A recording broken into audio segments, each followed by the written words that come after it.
Good morning, good afternoon, and good evening. This is Pamela, and you are watching Pam Entertainment TV, where we review movies, television series, and do celebrity legal news. Also, join me for my pop culture chats. If you'd like to support the channel, please like, comment, and subscribe. My Venmo and Cash App is below. Thank you so much, and let's get started. All right. I apologize for being a tad bit late. Got a late start. Supposed to have been here at 3:15, but as I queued up everything to where I needed to start, I don't think I'm that far behind. But if you are here and this is your first time here, we are going over the Duane Keffe D. Davis, the state versus Duane Keffe D. Davis. This is day 4 of the trial. If you are liking what you see, please make sure that you hit that like button. Here are my 2 channels. We are currently on Pam Entertainment TV. Again, we are here for the state of Nevada versus Duane Keffe D. Davis. We are all here. I am here. You are here. Let's get this started. I queued it up to here.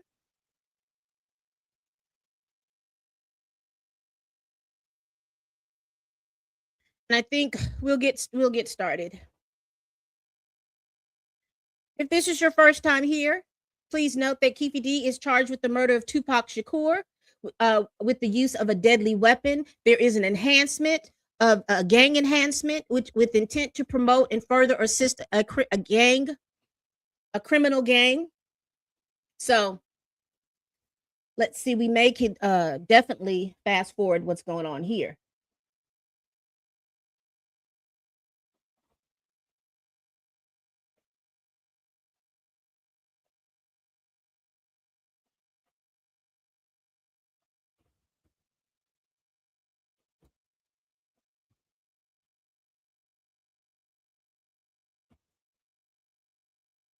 They haven't turned the sound on yet. Need to address outside the presence, Mr. Jackson. Just one thing, apparently it was marked, the state proposed 145, and I said 149. And so the clerk marked it as admitted 149 instead of admitted 145, so we just need to correct the record. We're gonna replace the 149 with the 145, she asked me to put it on the record. Perfect. Any objection, Mr. Sant? No objection. Perfect. That'll be done. Was there anything that you needed to put on record regarding a statement not being introduced? I don't think we need to put it on the record, but Okay. I mean, I know the court has ruled on it, but we made the determination not to offer it. Which statement is that, just so if we ever need an appellate record? Okay.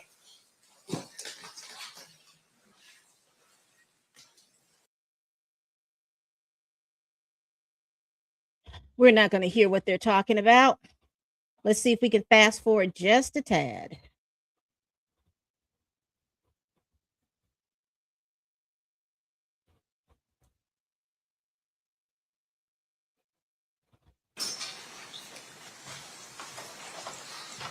He turned the sound back on. He's talking to his client.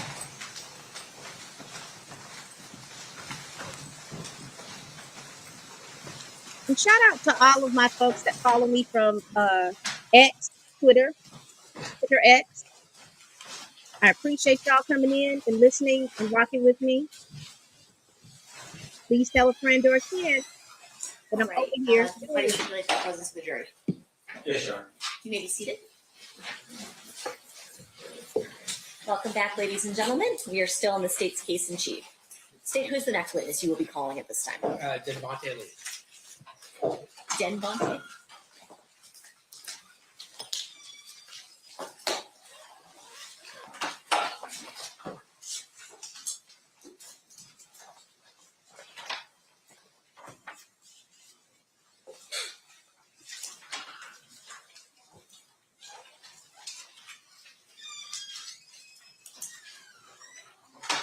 This is our 15th witness.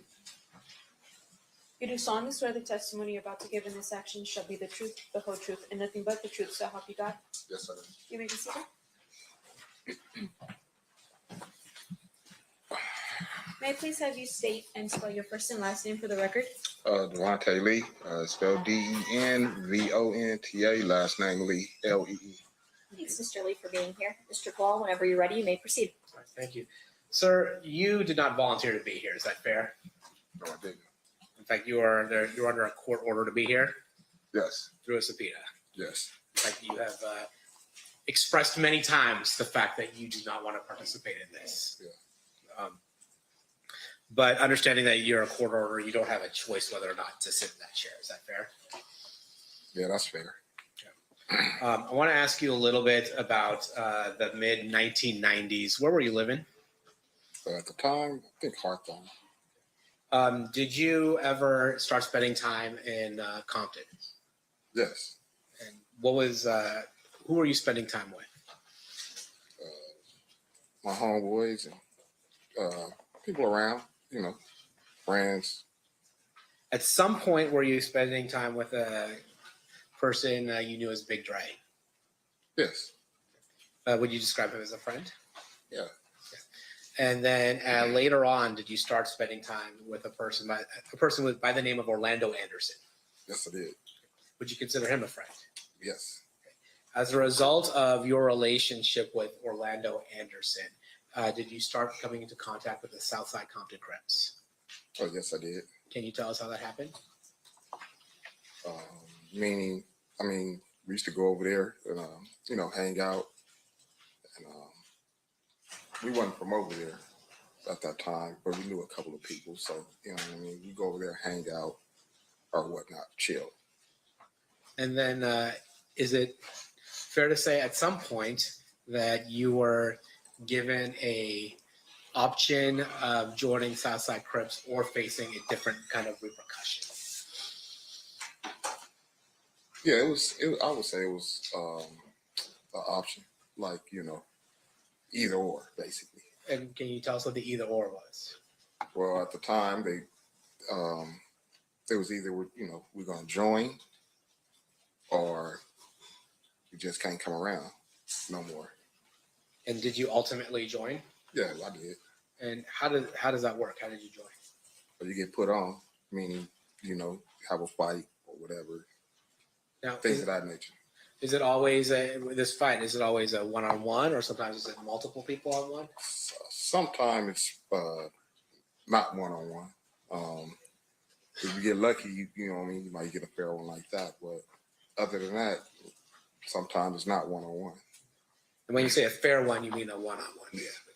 All right. And so when you did you get a fair one, or did you have to get jumped in by multiple people? Oh, I had a fair one. Yeah, it was not multiple people. And how'd that happen? How'd that come about? You getting a fair one?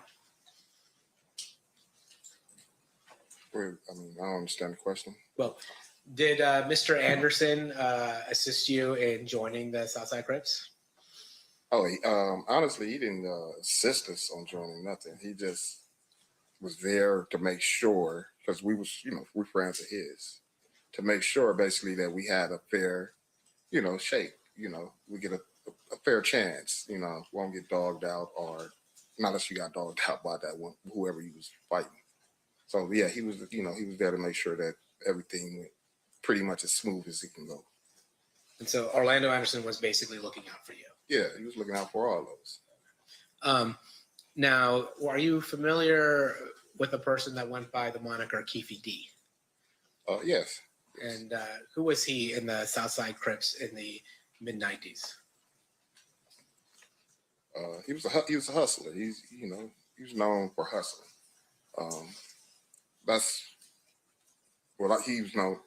What I knew from him is he was a hustler. He, grew up around there.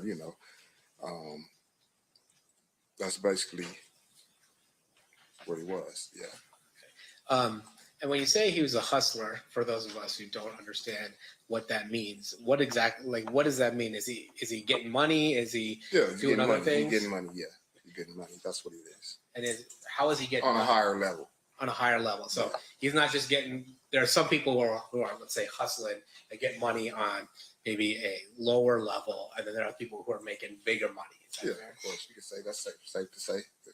He's on a bigger level. He was on Bigelow. And when we're talking about getting money, are we talking about through working a 9 to 5, or are we talking about narcotics?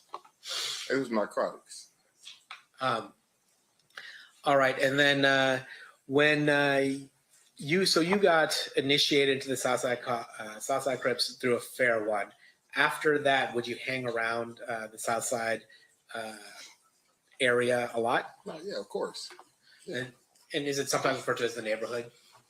You said it was The neighborhood is like I mean that's where we're from. That's where we're going to be. And you had said we had talked about Orlando Anderson. Did he have any relation to the Keffe D? Did Orlando? Yeah. Yeah, that was his nephew. Orlando was Keffe's. nephew. Okay. And being a Davis or being part of that family in Southside, was that a big deal? I wouldn't say it was a big deal. I mean, because there's a lot of families in our neighborhood, but they were pretty, prominent family, And then did the day you got initiated, did DeAndre also get initiated? Yes. And are you familiar with somebody by the name of Terrence Brown? Yes. Was he older than you, or was he your age? Yeah, he was older than me. So, yeah, he was older than me. So I assume he was in before you were in. No, yeah, way longer. Yeah, before. Yeah. He's more of a you were kind of in the group that Big Dre, Orlando, that age group. That was that. Yeah, that's that era. Yeah, that was. Yeah. And then Terrence Brown was, I'd say, would it be fair to say Terrence Brown's part of an older group along with Mr. Davis? Yes. During that time, did the South Side have any rival gangs in Compton? We had a lot of rival gangs in Compton. Yeah. It's a lot, Understood. Was Mob Piru one of those rival gangs? Yes. And Looters Park Piru also? Yes. In the mid-90s specifically, like 1995, 1996, was there a war going on between Southside and Mob Piru? Yes. I'm going to focus your attention to around 1995. In 1995, were you aware whether or not Mob Piru was associating with a music label? Yes, I did. Yeah. And what music label was that? Death Row Records. And were you familiar with somebody by the name of, or went by the name of Suge Knight? Yes. And would you say that he associated with Mob Piru? Yes. Were you familiar with somebody by the name of Tupac Shakur? Yeah. And would he also associate with Suge Knight, Death Row, and Mob Piru? Yes. Now, with regards to Southside, were you guys hanging out with another record label? I mean, we have hung out with another record label. Yeah. Yeah. And what record label was that? It was Bad Boy. And Bad Boy, is that the record label that was being run by Sean Puffy Combs? Correct.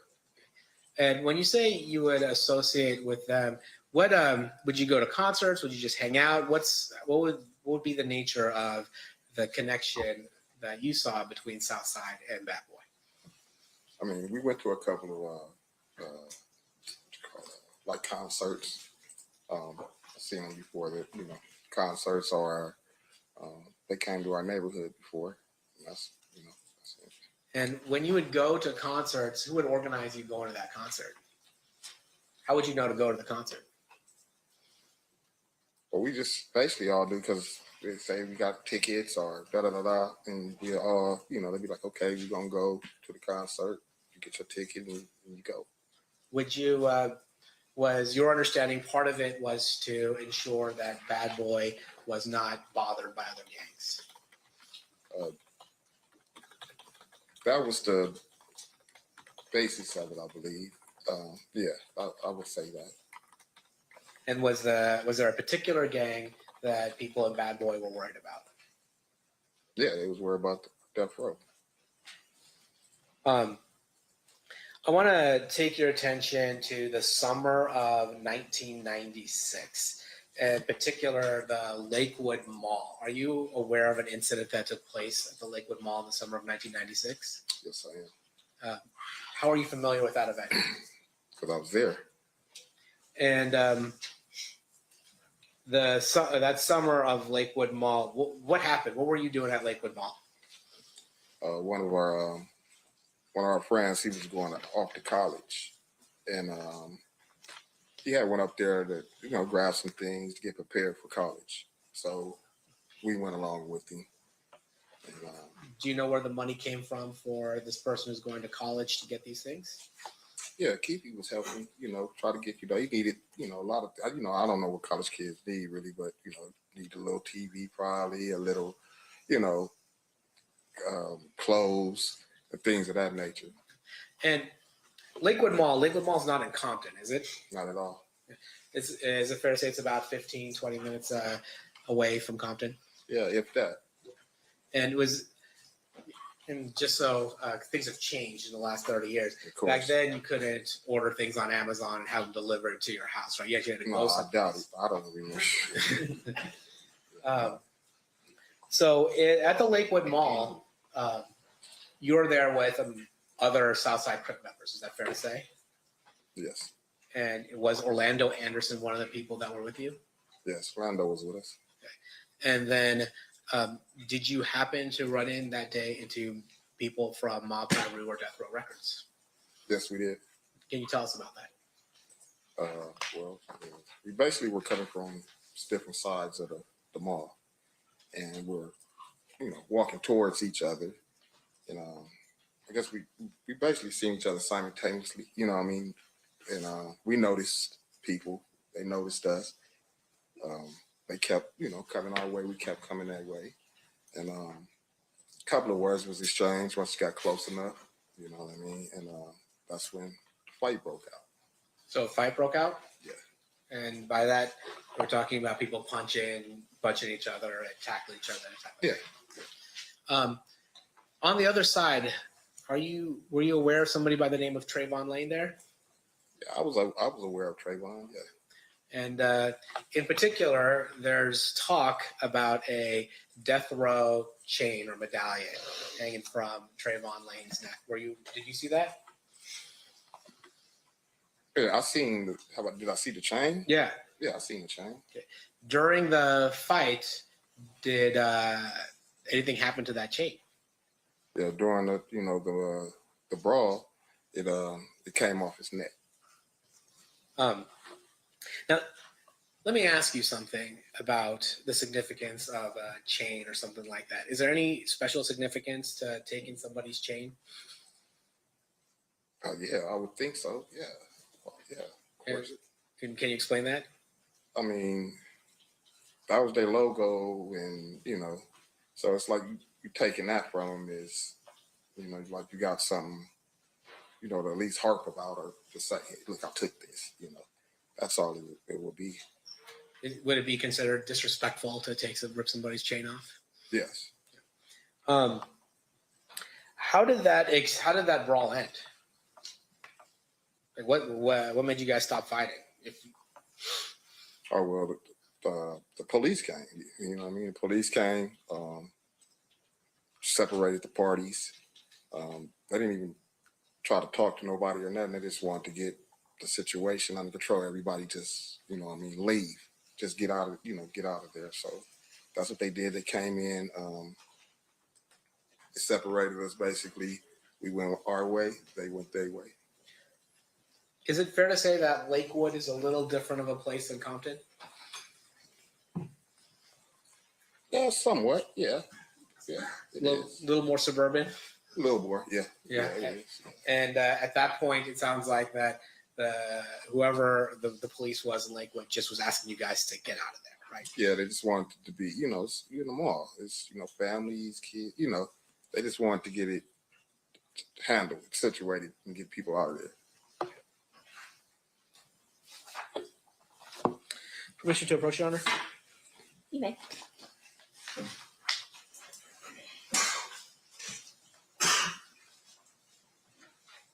show you some photos. Exhibits that's already been admitted. I'm going to show you Exhibit 62. Who's that? Mr. Davis. Show you Exhibit number 63. Who's that?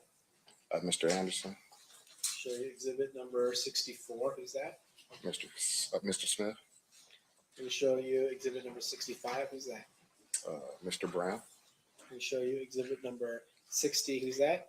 That's Trayvon. Okay. And I'm going to show you Exhibit number 70. Do you recognize the people in here? The ones' faces that are blurred? Yeah, the people I know, Orlando, me, and Big Dre. And then, is this just a wider out version of that photo? Yeah, same thing, same deal. What I just told you, us three. Okay. And then I'm going to show you what's been already admitted, States 66. Do you recognize who's in that photo? Yeah, Orlando, Keffe.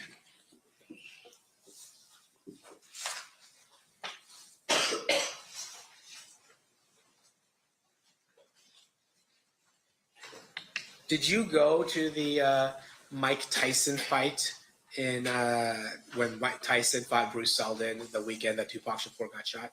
No, I didn't. Okay. I was incarcerated. It's fair to say that that incarceration began in July 8th of 1996. Yeah, somewhere around there.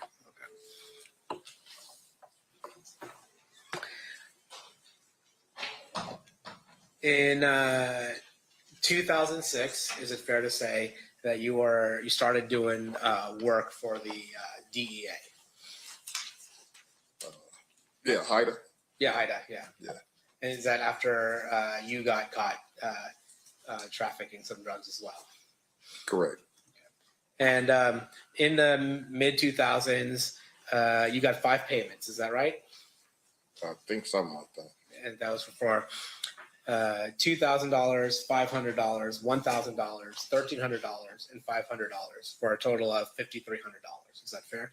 It's probably fair to say. I don't know exactly. You don't remember, Yeah, but if I told you that, you wouldn't disagree with me. No, not at all. Of course it doesn't. Still pass the witness. Okay. Cross, Mr. Swift. Thank you, Honor.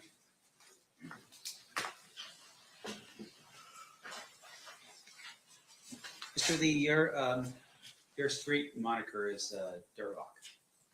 Correct. Okay. And how did you come with that moniker? How did that happen? It was given to me. And with regards to your testimony here today, you've told us a little bit about your work with Haida. That's for drugs, correct? Yeah, correct. And while you're Drugs and other things. Haida is a task force, so it's drugs and everything. It's ATF, DEA, all that. Right. Right. And with regards to your work with Haida, of course, because it's about everything, technically, if you saw other types of crimes being committed while you're working for Haida, you would tell the Haida people because it's part of the overall task force, right? No, I'm not necessarily. I'm gonna tell them what they asked me about. You know what I mean? I'm not gonna tell them nothing outside of the realm of what they're seeking or looking for. Right. And fair to say, though, with regards to what they were seeking and looking for, at some point they were targeting Mr. Davis as a drug dealer, right? Yeah. And so you were helping them with that information that they needed, right?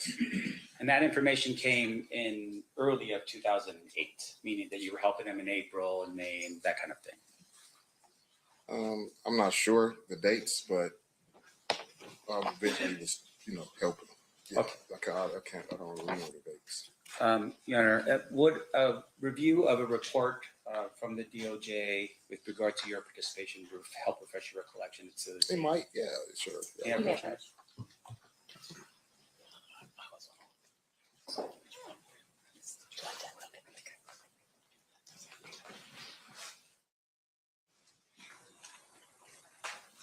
Just take a look at the report, look at the date, don't have to say anything, and then I'll ask you some questions. I got the date. Where's the date? Is it?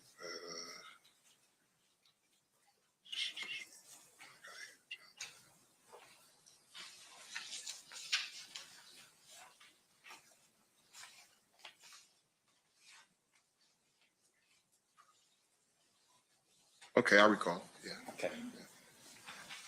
And with regard to this document I gave you, it looks like the date that I've shown you is the date for July 10th, 2008. Is that right? Yes, that's the date that's on there. Okay. And fair to say for the jury, once again, you're working with the HIDA team, and that's even prior to July of 2008, you were working with the HIDA team. Fair? You said prior to July of 2008. 2008. Yes. I was working with HIDA. I only worked with HIDA one time, so I don't know what you're trying to insinuate. Like, All right. And I want to make sure that the jury, that we're clear for the jury. I So understand. let me show you that document. Would a review of another document help you refresh your recollection as to how many times you worked with HIDA? it might. Let me see. This is,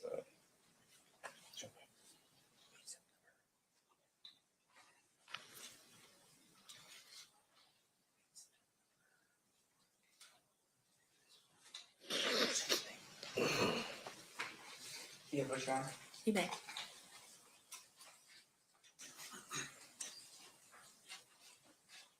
Sorry.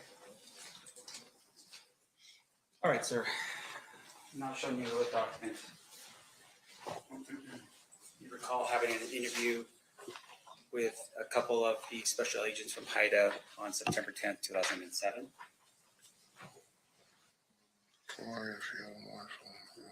This witness is Devontae Lee. He is a member, or still is, I'm not sure, of the Yes, I recall. Southside Compton Crip. And then also, once again, just for the jury's edification, showing you a document here. Were you also working with HIDA on April 3rd, 2008?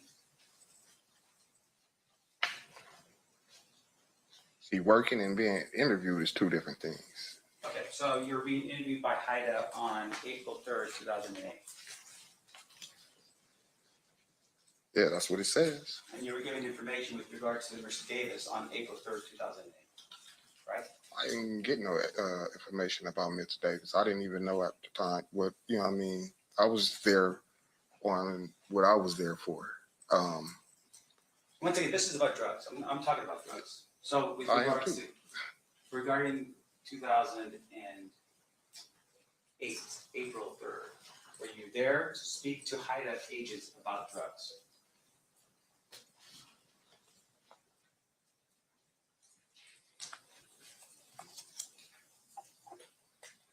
Yeah, pretty much. Not entirely, but yes. All right, when you say not entirely, what do you mean? I'm saying we did talk about drugs. We talked, yeah, we did. Anything else besides drugs in your 2000? I want to make sure the jury understands. Okay. Anything in April of 2008 besides drugs that you talked about?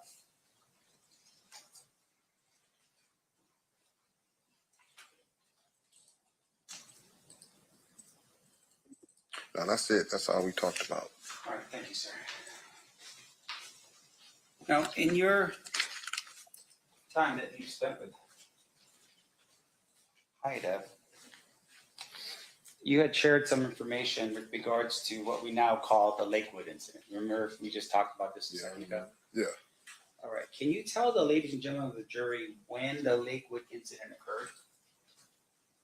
It was in 96. I want to say July. That's what I want to. Yeah, that's July. I feel it's July of 1996. Can you help us as to how you know it was in July? Yeah, because it was the summer, It was in the summer. and he was getting ready to go to school.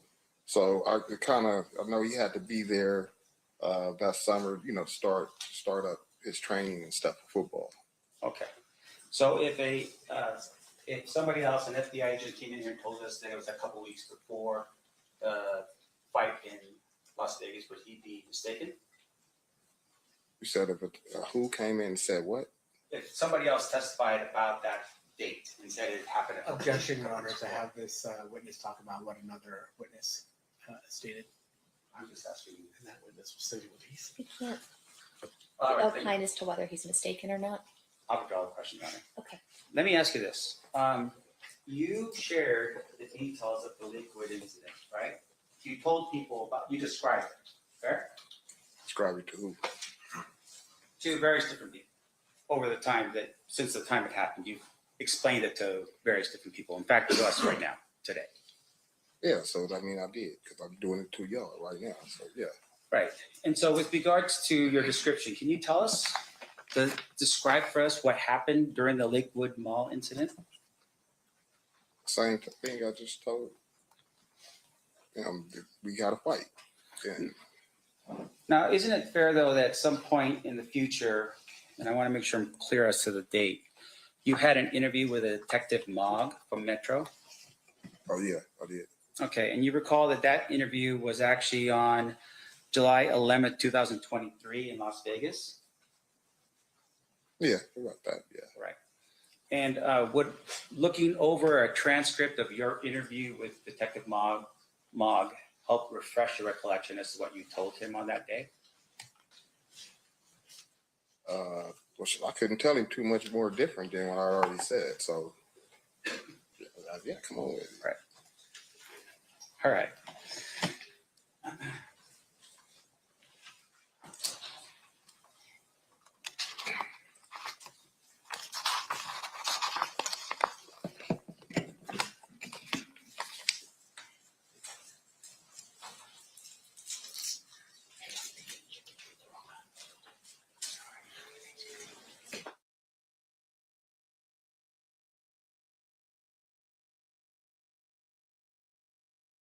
Yeah, push on. Yeah. Sir, I'm showing you your statement here.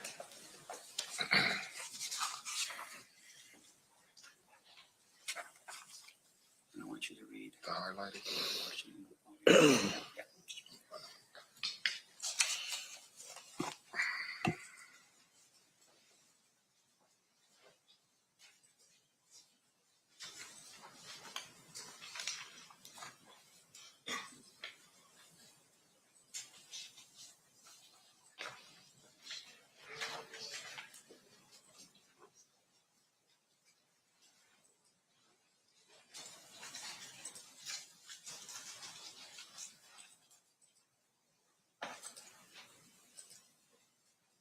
Okay. Now, what's your question?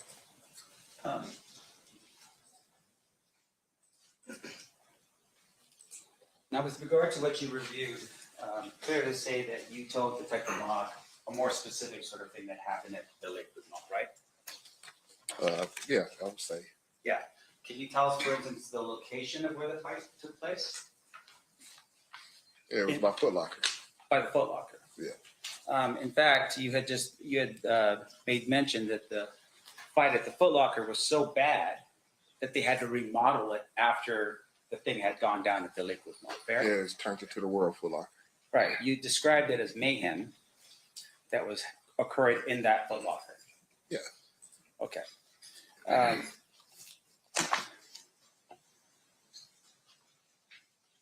One moment, please, John. Of course.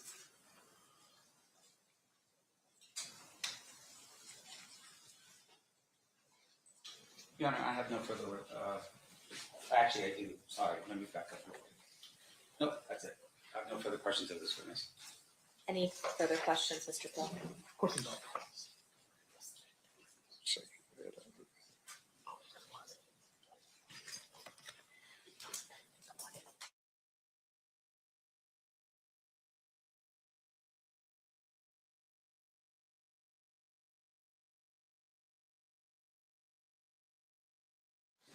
Your Honor, I will pass. I'll pass the witness except for one thing. I don't think I moved before the witness.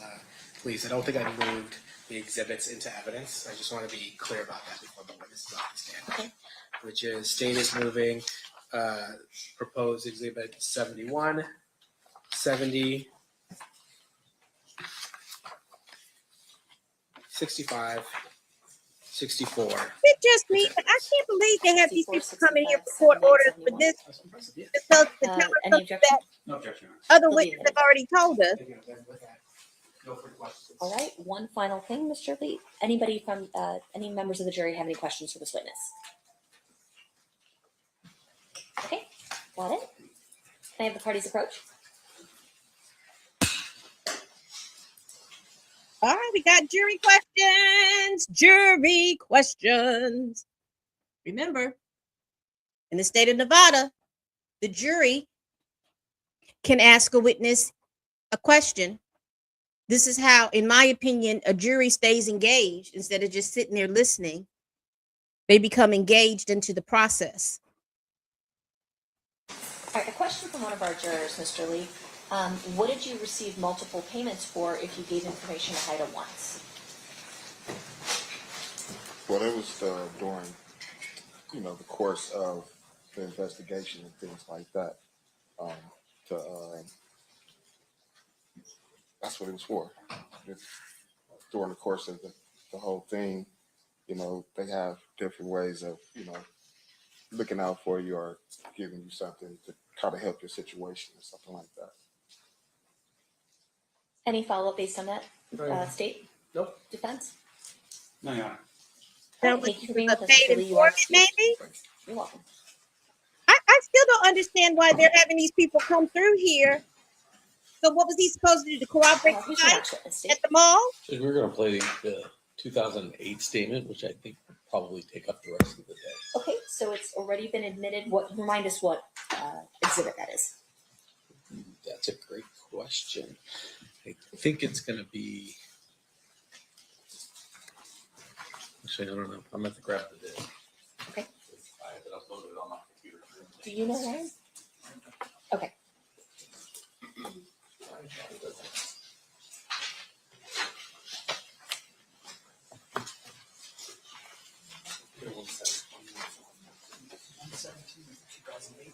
Yep.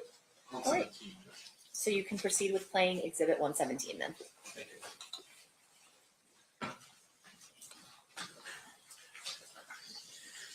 If we just maybe the volume down in the beginning because it's really staticky, and then we'll turn it up when they start talking.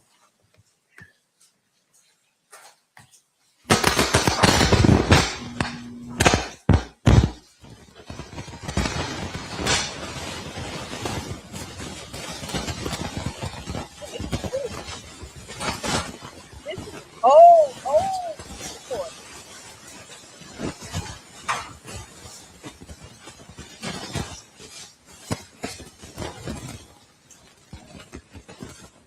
This sounds like a reel to reel.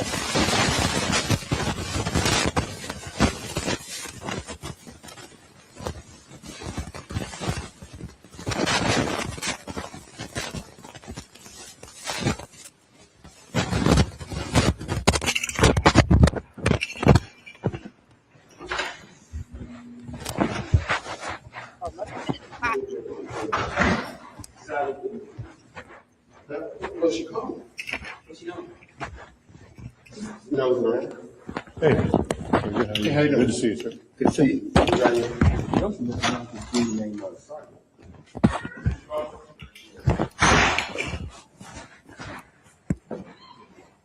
Mr. Higgins.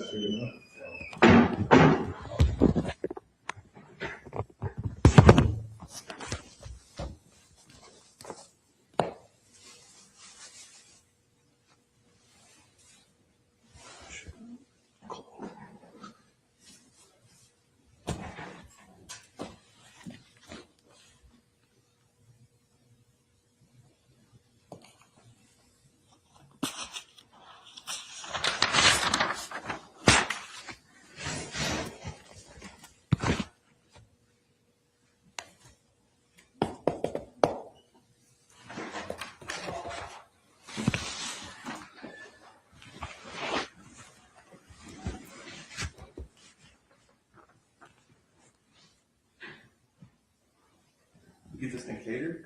Yeah, figured we'd be here for a while.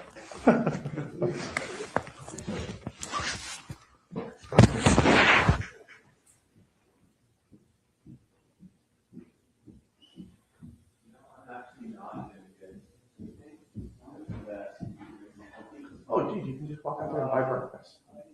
And not do that. Yeah. Hey, man, you hungry? You want something to eat? We're gonna be here for a while. Couple hours, 3-4 hours maybe. Oh, man, I had to pick up my wife though. What time? 2:30. Okay, we'll have you out of here by 1:30.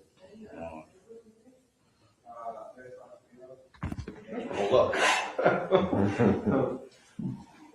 They don't need that white rum liquor.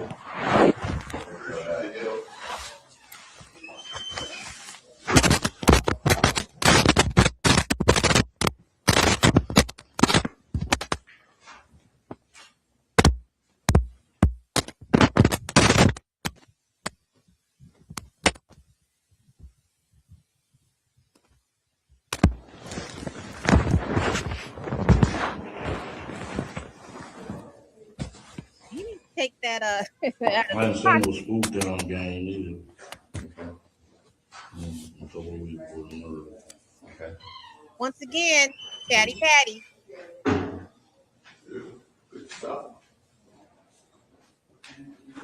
We've got Chatty Patty in the house.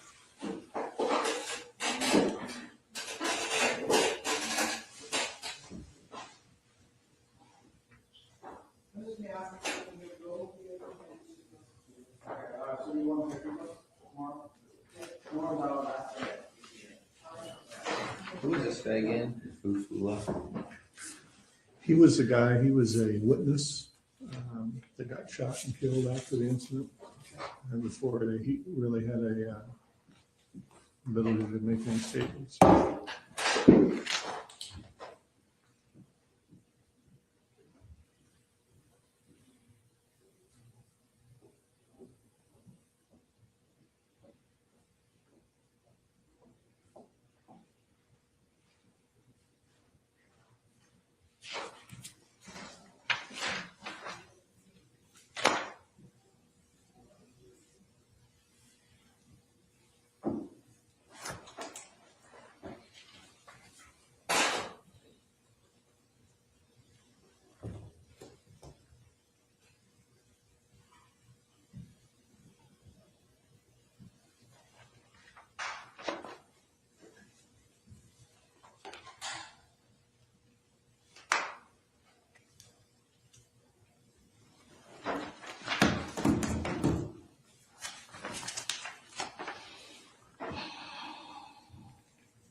Where's Wayne? Out there talking? He's talking to Dupree, yeah.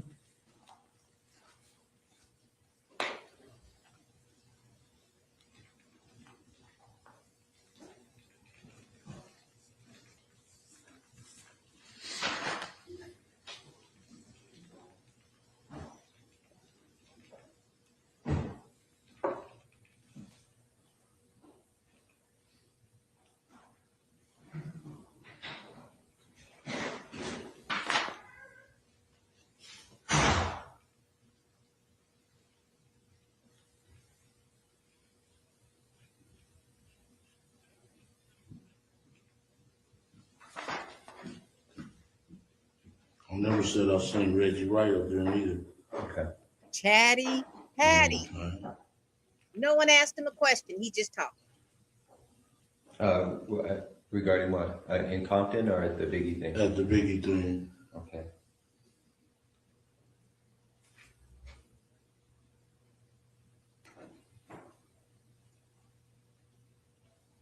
He's awkward in silence. So he just starts talking.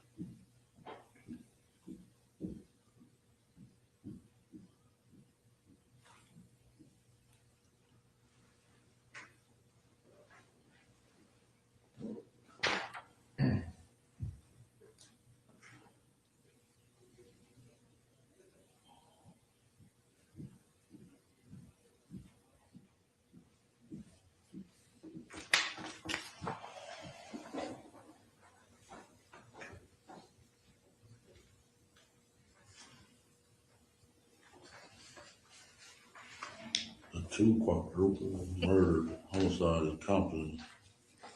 Concerning the two, okay, yeah.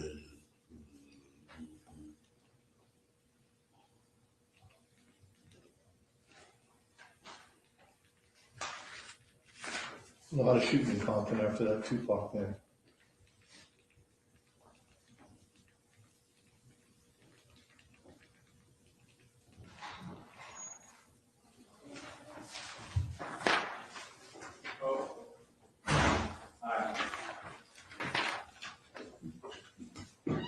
Sorry for the late, guys. You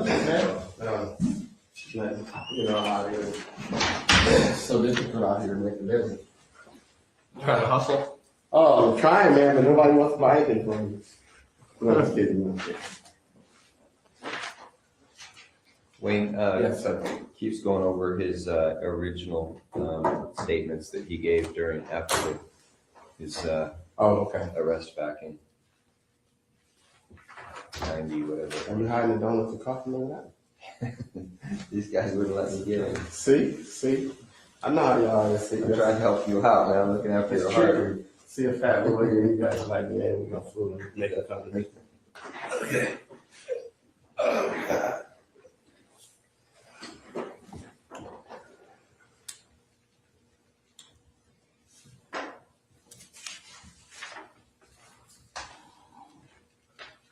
Checking it for peace. No, it's just sounds out. I was wondering. How you guys been? Good, man. Good. How's the holidays going? So far, so good. Really? Yeah, it's coming up fast, isn't it? Faster than I expected. Next week, we'll be here, it'll be over. Which is always a good thing. Yeah, no, it is. Yeah.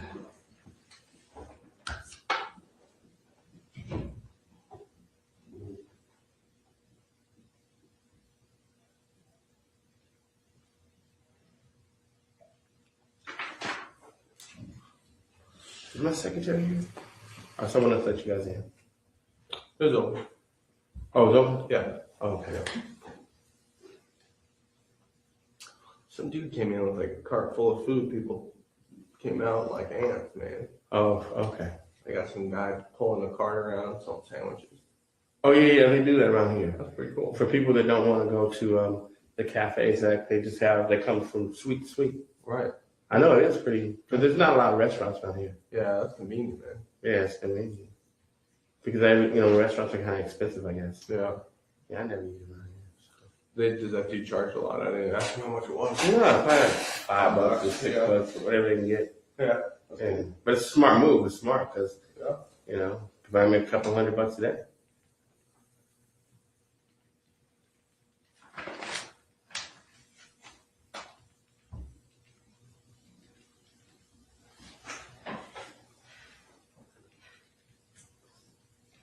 This sounds like the interview from the task in 2008. I see Dupree's name up here.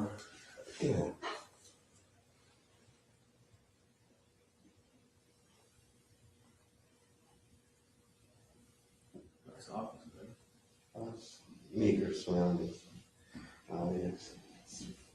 We're moving down the street actually to the Death Row building. Is that right? Yeah, we thought we wanted to be part of history. That's kind of ironic. Yeah. It's nice to redid it. Yeah, it's real nice. I seen from outside, not the inside. Yeah, this lawyer and doctor bought it. I know the lawyer. Her name is Shelly McMillan, and this doctor bought it. And then He's at the hospital right now with his father. He's a lawyer. It's nice. Okay. Yeah, I've already, okay. What's the Nike watch? I've already spoken with somebody from your guys' office and provided it all, probably 2 weeks ago. Nice. Thanks, man. My wife got it for me. She loves you, huh? A little. Only my birthday. Yes, pretty by. Yeah, birthday. Pretty by. Yeah. Only your birthday. Yeah. I don't have it with me right now. I'm actually at work and I'm in a meeting and he has his medical card with him because he's going back in for another pre-op today. His mom does and she's with him, so he can probably call her. What is that exactly? No, that's his statements from. Prior statements during when he was arrested. Oh, okay. It's 909 331 Well, I'm not gonna look into this. 6272. $19 phone, man. What? It really doesn't look like it. Yeah. What kind of Throwaway. Boost. Oh, Boost Mobile? Oh, they changed them. They're nice. He's fine now. Okay. Throwaways. Okay. That's what they call it? You just gotta throw them away faster, man. I was, we had a motherfucker sitting next to me. He ain't even went bought a phone for me.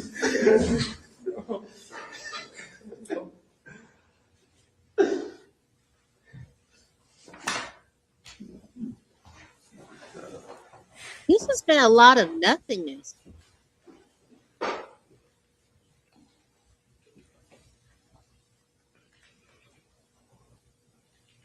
We have spent 15 minutes of nothingness.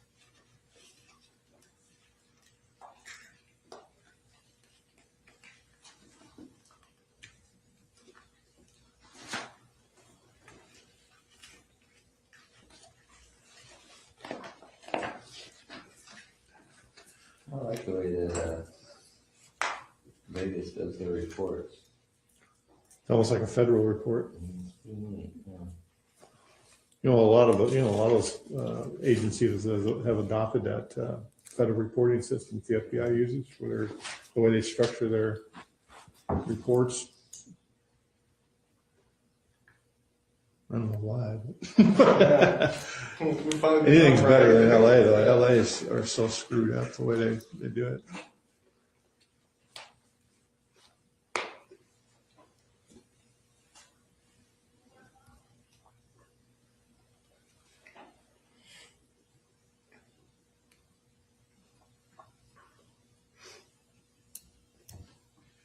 Hey Greg, can I have a piece of scratch paper?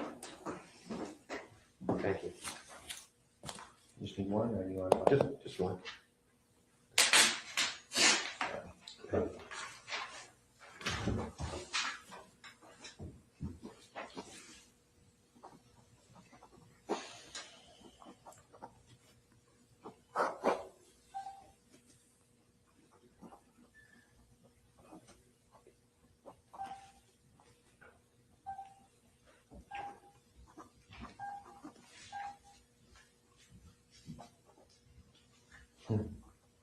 Yeah, we got accused of doing this one too.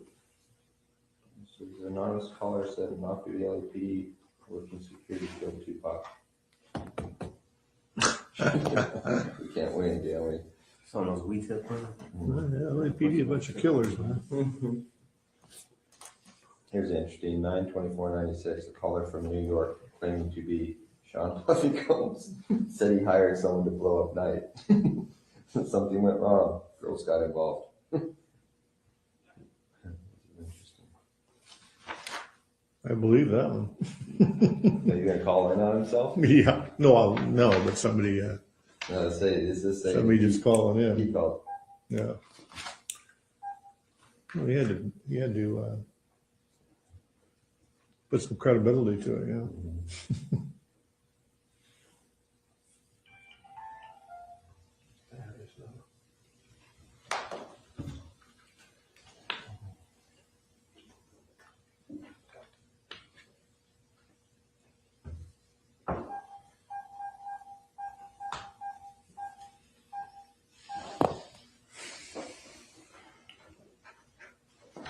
Keffe, the second one's almost identical to the first one, so we don't need to go through that if you haven't already.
Hey Chief, the guy who wrote that wants to know if you still have the girls going to the club selling ecstasy. Selling ecstasy? Yeah, that's the guy Man, who wrote it's that. crazy as hell. Run away. Okay, and Graham, I was the leader. So really the only thing is the thing about Santana Block, the thing about getting dope for Pat back in 93 or whatever you said it was, and then what was the third thing? Oh, Reggie Wright. Those are the only three things? Yeah. Well, what about that whole bullshit about Tupac? What's that? The whole... Oh yeah, that was bullshit. All right. You can pass this back over here. Sure. Today, Keffe, today what we're going to do, we're just going to go over with a fine-tooth comb the Las Vegas incident. We're going to draft up our report as regarding that specific thing. And then we're going to cover a few other things that we do have to emphasize to you that everything in this report has to be right on, because if down the road it's determined that some of these details are incorrect, then everything's off the table. So everything in this report cannot be like that report. Hey, I want to say this though too. I feel like I said that day, don't bullshit me, and I won't bullshit y'all. You know what I'm saying? I feel I'm being bullshitted. Regarding what your deal? You said yesterday, how Mike, I need to talk to Mike. You said it was over. I need to talk to Mike, one is because I've still got a tracker on his car. Two, I need his statement regarding the place in Paramount that was in his name. And there's some questions that are regarding to Mike. We're not bringing Mike in order to arrest him. But since Mike already knows that the police have contacted you and you're working with them, there should be no problem. It's up to Mike to keep his own mouth shut, and we're not going to be asking him about his people or his associates. That's not a concern to us. Yeah. If you hadn't told Mike, we wouldn't have talked to him. We wouldn't have talked to him. Okay, another thing. I know y'all been over to Kevin's house. On surveillance? No, we've never been to Kevin's house. y'all haven't. Ever. Because I feel, why would y'all why not hire Edie?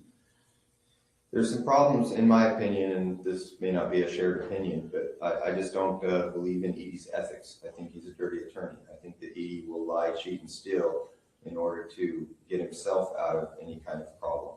I think that there was ethical problems with the way that he had Orlando testify on behalf of Suge Knight, and that whole thing is a problem we don't want to have to deal with. And as you know, Edie Fall also represents Michael Thoreau, and we just don't want all those problems. He represents Michael Thoreau right now? Well, right now. Him and Renee Campbell.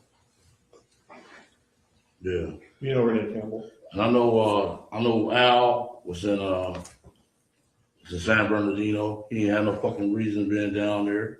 You know what I'm saying? I'm up on everything, dude. You think I'm not? Well, Keffe, you got to do your homework. We respect that. Don't read too much into anything. I'm not gonna do nothing to them dudes. I'm over, man. I'm up on everything, dude. Well, that's why he was in San Bernardino. What the fuck? He wrote me a letter. Keffe, I'll never tell on you this and this and that. Ooh, man. I know you was in San Bernardino, coming to MDC, coming to see y'all, all that. I know all that shit, man. It's about 2-3 years ago. I know about the Tommy thing over there in Carlton Square. Boom. He told, man, I know a whole lot of shit, dude. Okay. Well, you probably know more than us. We're doing our homework as we go. But again, we just don't want to deal with those problems that come along with Michael and that attorney. Such a chatty patty. Just answer the questions you're asked. Yeah. Don't offer extra stuff. I've had my encounters with him before. The KPD he just has to chat. And Keffe, some of the people that might be real close to you that you may want to protect may be the same people that sold you out. So take that into consideration when you're saying, I don't want to give up Compton, I don't want to give up my homeboys, stuff like that.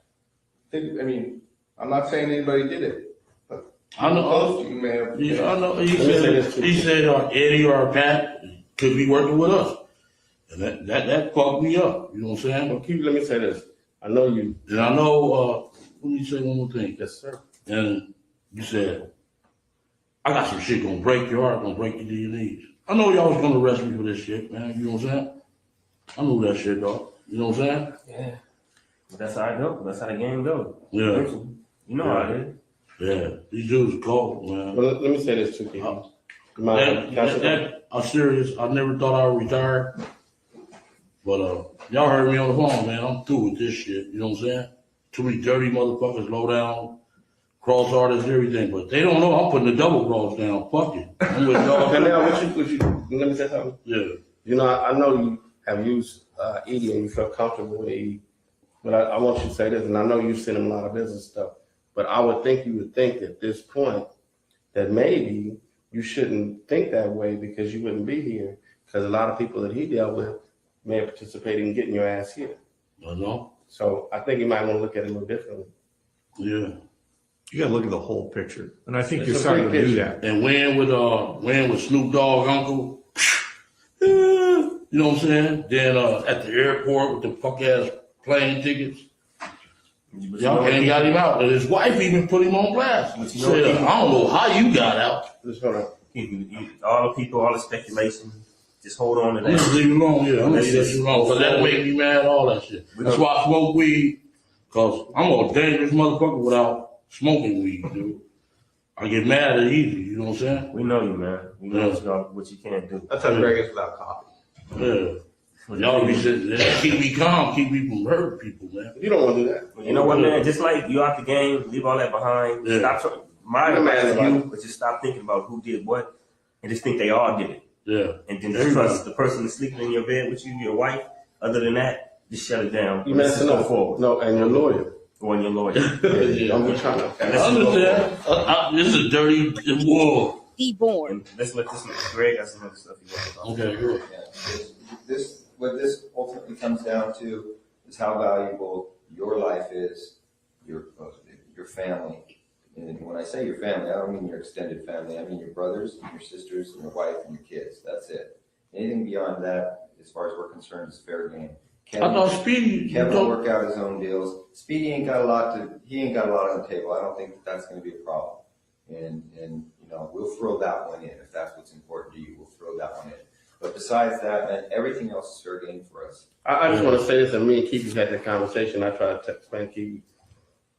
You know, some people out there that you may have love for, but you can't control that their stuff is way out. That's not within your zone, you know what I'm saying? So you have to understand that. You know, All of some who bitches did me dirty, you know. they're not, you know, they're out of the zone. So A lot, majority of them, you know what I'm saying? Again, don't think beyond your family. Don't Yeah. be concerned with anything beyond your family. Right. Kevin will come in, he'll work his own deal out. He's got to do that. You know, he's got a lot of liability out there in Richmond. And so your brother's gonna have to come in and work his own details out, which I'm sure he'll do because he doesn't want his own family disrupted. and he can help himself, but if you can't control him, you know, that's his situation. He created it. You don't have nothing to do with you. Mm-hmm. Yeah, ooh. They ain't like the old school dudes, man. You know what I'm saying? They ain't like the 80s and the early 90s dudes. These new wave, MySpace gangbangers. I know what's up, man. I'm through with this shit. I'm through with that neighborhood, all that. You know what I'm saying? Through with that shit, man. Well, let's see what Corona way lovelier than Compton. I can get my head blowed off. You know what I'm saying? Paying $300,000-$400,000 for a house. You walk out the street and get your head blowed off. That's crazy. Yeah. All right, I'm ready. Okay, so again, today's report that's gonna get generated is specifically on Tupac Las Vegas incident. And we'll get you a copy of that report and have you make sure everything's solid before it's you know. All right. Man, but I feel I can still go to jail with that, man. Because this is federal. And that's What is said right here cannot be used against you, Keffe. Nothing you say today can be used against you. So don't even worry. Yeah, nobody's trying to. I was just waiting on the news camera to be at my house, man. You know what I'm You're saying? just nervous. That's all. You gotta trust us too. You're just nervous. If something When like I seen you yesterday, I didn't know whether to phone out or not. if something like that was to What was happen, you doing yesterday? At my house, man. Yeah. So we would have to just knock this door and make sure. Oh yeah, my phone was off. I didn't know whether to phone. I said, man, they That's why here. he sent me, man. He was trying to send somebody to knock on your door. It was like, you know, spam or something. Yeah. And he said, man, you looking raggedy. Motherfucker, you just scared the living shit out of me. There's donuts all over you. Yeah. That spook, I swear, I had a dream that the cameras was there. Here go our man, bam. Just give us a number. That ain't gonna happen. We told you that nothing leaves this room, and that's the way it is. We wouldn't do that. Yeah. Then my sister, you a punk motherfucker. You know what I'm saying? Huh? Is that in your dream? No, Lando mama, man, is crazy as hell, man. Why? What's she You know what doing? it is? No, she don't know. Oh, I'm telling that, man. I know about Yeah. Charlotte, man. Yeah, huh? I know about Charlotte. She gonna bring the business if it comes around. Hell yeah. Possibly there with a pistol or something. What the hell are you doing? That's what we're saying. We're gonna keep meeting from time to time like this. Live your life, stay out of trouble, do what you do. If you don't say nothing, it's cool. But if you go out there and start talking and looking for people who you possibly think talk to us and all that kind of stuff, you're gonna cause you gonna cause your own problem. Yeah. But with that, we gotta move forward on these questions we get ready to ask. We're gonna keep going over and over this. All right. So take too much time. All right. So that's it. We're gonna start. Me and Jeff went back to New York, did a little bit of groundwork back there. As far as the Tupac thing is going, we just want to run down all the leads as far as they relate to Zip and to Puffy, and that kind of thing. But at some point in time, we will have to go hit up Bubble Up, get his statement, and the other dude that was in the car that's still alive. Ain't nobody else still alive. Corey wasn't here. No. Big Dre and Lane, they both did. No, the other dude, Guitar Carol, or what they Tank. In the car behind. You want to show them the diagram first and see? Yeah. Maybe be more clarifying it. Who was in that car with Zip? Or who? The van with Zip? He wasn't in the van. He was in that van. That's the way we had it. You let us know if that seating arrangement is right or wrong. Anything you want to change for the seating arrangement or whatever, just mark it on that one. Wherever you were sitting, wherever Lando was sitting, who was in that car behind. No, well, y'all know this shit already. But the seating arrangement might be, because were you driving? What? Were you driving in the first car? Because see that line says you're driving, okay.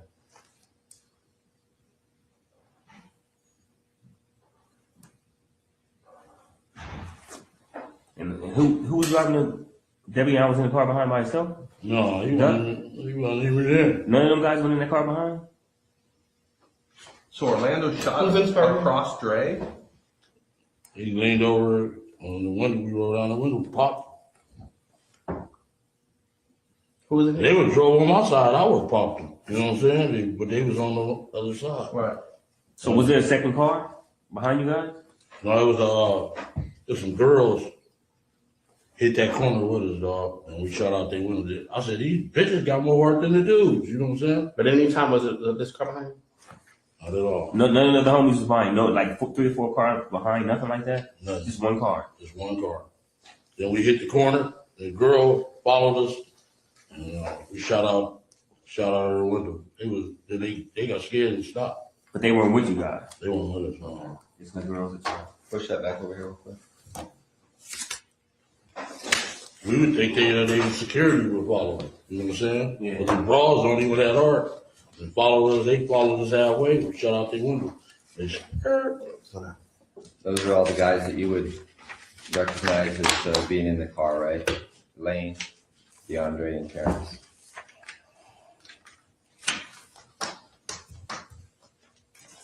Yeah. Okay. T-Brown. Yeah.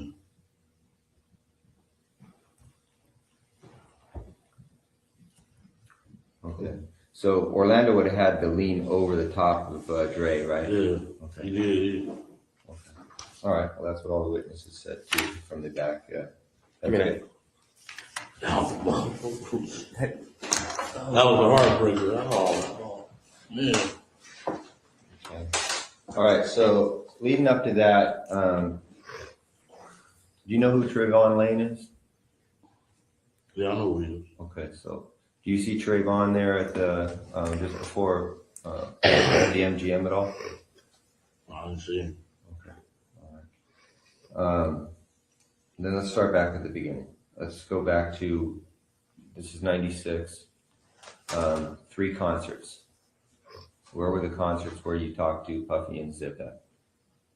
That was 96. I was, when they gave that BET tour. There was everybody on the show. Let me see, it was Naughty by Nature. They was on the show, Mary J. What's that dude named? Jodeci, Greg Mack, Biggie, Faith, and a Junior Mafia. That was a group. That's BET tour? Yeah. Or BET the Superfest? It was a BET tour. BET tour. Where was it at? You remember that? It was in San Diego. We went to one in San Diego. Went to one in Anaheim, Irvine, then in Vegas.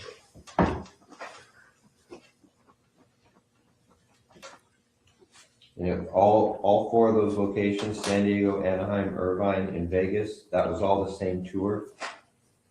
It was all BET tour with those acts. Except the Irvine. Irvine was a summer jam.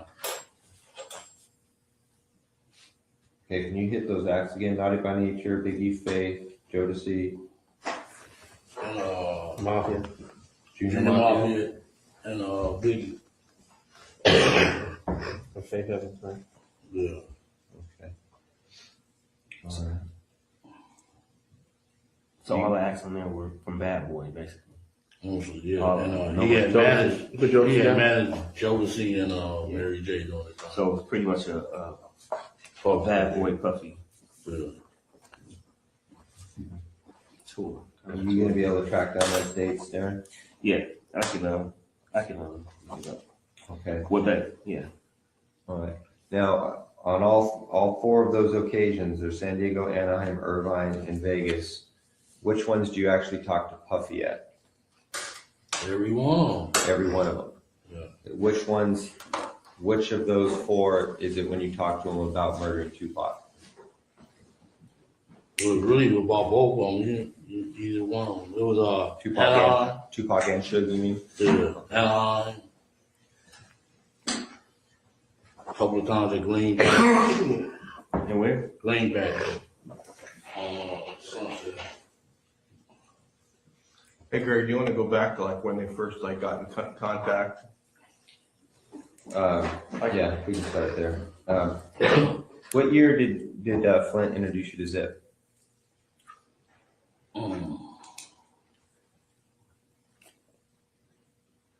It's like maybe like 91, 92. Oh, way back then. Yeah. Okay. Early 90s. Where does Flint introduce you to Zip at? We had a baseball game.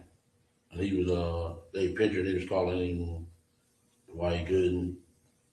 We got a Dwight Gooden. We used to play for like cases of champagne.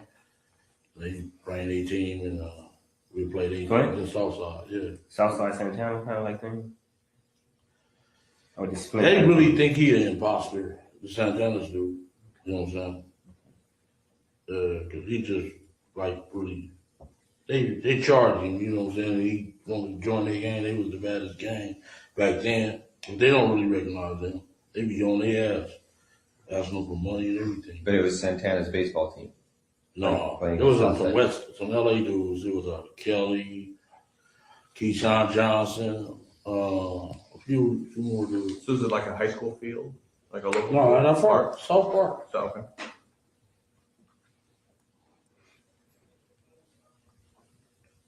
So y'all basically played against them. Yeah. How many occasions did that happen? Like about 3-4 times. 3 or 4 times? Yeah. All in one summer? Or was it over a period of like a couple of years or just all in one summer? Maybe like a year. Kind of step up for a second. Yeah. And you were the captain of your team? Yeah. And who's the captain of the other team? Flint? Yeah. So basically your team was his team. Whoever he bought, most of your players were what? Southside. Yeah. And he bought a lot of LA cats. We had a little barbecue and we kicked it up. When we lost the game, we paid them the bottles. Went to the store and paid them the bottles. So you played for what, Cristal or for Champagne? Yeah. Dawn, Cristal, yeah. Okay, so that's early 90s. Flint's was busy doing PCP even back then? I can't say. He was kind of starving then. Okay. He used to always ask me for money and all that shit. Okay. But 91, then we went out there in 91. To New York? Yeah, about 3 weeks.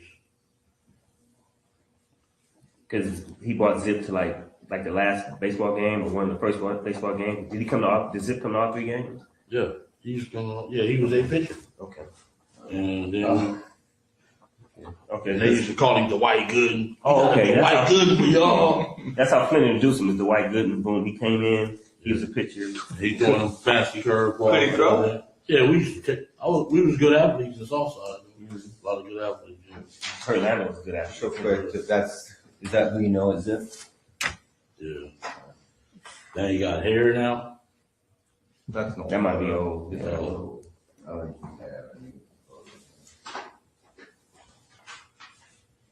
So when you went out there in New York, where'd you guys stay then? Who you stay with? We stayed at different. We stayed at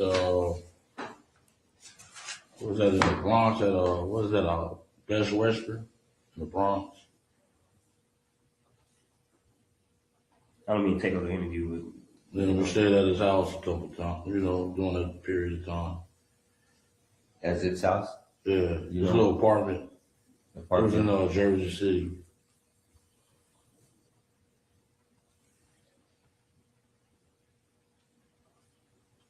Okay.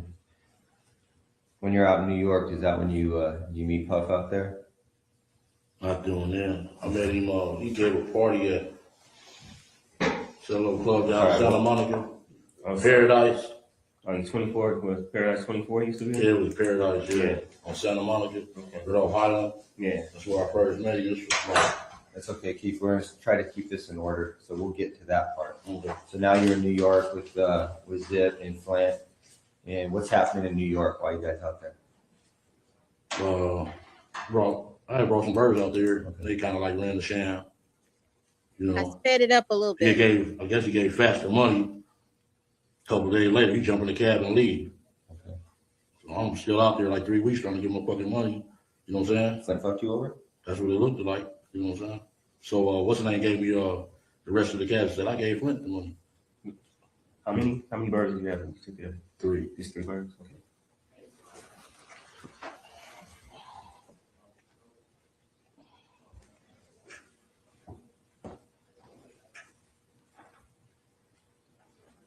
Because Zip tells you that he already gave Flint the money, Flint's boned out. Yeah. And then Zip gives you the remainder of the money? Yeah. How much was the remainder? Like 17,000. If I can steal something, do you know what brought Zip out here? Because he's originally from New York. Yeah. What was he out here for? He just come out and party and have fun, Okay, would he ever have a house out here where he lived, anything like that you remember? No, he never took me to the house. So every time he was here, just visiting, basically. Didn't know him to have a girl out here that he had a girl out here that he spent time with? Got a lot of girls. Yeah. Like one particular like that. So when Zip's playing baseball with Santana, it's just coincidence that he's out here. He's just out here for fun, right? You ever seen this girl before? Maybe Zip? Tony, I mean. Maybe Tony. They call him Tony. I never seen it. Never? No. So he didn't have no main girls. Just a bunch of girls that were flipping or whatever. Y'all just player, bunch of it. All right, so you're out there, you're doing some dope with Zip, and then what happens next in your guys' relationship? You come back to Compton, you're running your game out here, and how you just continue to have an ongoing relationship with Zip, or do you always have to go through Flint? Shit, they fuck me. You think I'm gonna fuck them? I had 3 400 birds. I'm balling. Fuck them. You know what I'm saying? So you never got paid for the big bird? After you got, when did you get paid for the? They gave me the 17,000, and he said, "Fat stay the rest of the money." So I just okay, fuck you. When he come around. So you just ate it. You didn't get that money never? Yeah, just then he come, buy you 10 sometimes. He had to be all COD from then on. No more front seats and all that. So he used to get Flint used to get a lot of the stuff from you? No, I'm talking about Zip. Flint, this is gone. After he did that, right. COD from now on. But you just let that first one go. He was balling back there. Yeah. He's yourself, fool. It's a responsible business, huh? Yeah, you on yourself. That's all I took it. So he would keep coming to you, but he'd be COD, cash on delivery, buying birds over the years? He went to jail. Maybe we did about 2 or 3 transactions. He went to jail after that. Okay. And I was asking why the fuck you go out to Miami and I got the shit here. That's what you get. Because that's what he's doing, going to Miami getting some stuff. When he got popped. That's where he got popped at. But when you brought the stuff back to New York the first time, who was that stuff for? Was Zip? It was for Zip. Yeah. but Flint brokered it. He kind of is the middleman. Do you after you have your little deals with Flint? Do you end up you start doing anything with Zip, like directly with Zip, back and forth to New York? When he went to jail, Flint did. Yeah, he called, say Zip snitching. So I'm like, Zip snitching? He's like, yeah, man. I said, well, why the fuck your nephew was with him every day? You know what I'm saying?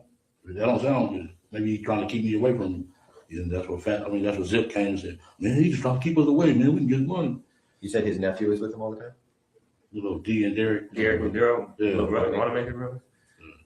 Because what they hung out with Zip a lot. Yeah, he was hanging out with Zip. When Flint was in jail? Yeah. He was making money with him, or he was just hanging with him for the girls and stuff?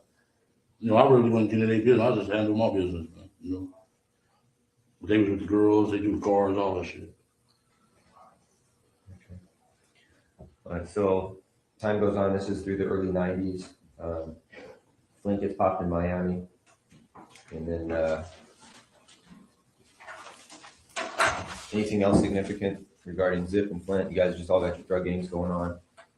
No talk or issues with any of the, no talk or issues with anything about Tupac at those early stages? No. He was still with them Digital Underground or somebody, the other people. So he hadn't turned death row yet. But when Flint and Zip fell out, there wasn't no beef. His word, he snitching. That's what he said. That was bullshit, so we could stay away from each other. So that was it. Yeah, that's why I said, why your nephew still hanging with you? Okay. If he's snitching, that don't look good, you know. So then you hook back up with Zip? Because you know it was bullshit? Then I did that water deal with him, with Fat Bernard's in the paperwork already. Okay, so you do the water deal. Was that pretty accurate what you said regarding the water deal that you guys fucked Patrick over? Patrick Bernard? Yeah. I didn't say we fucked him over. No, he did. I think he got his money. Okay. He didn't? Okay, he probably didn't. 15 years ago. You know, the deals that went down between them, you know?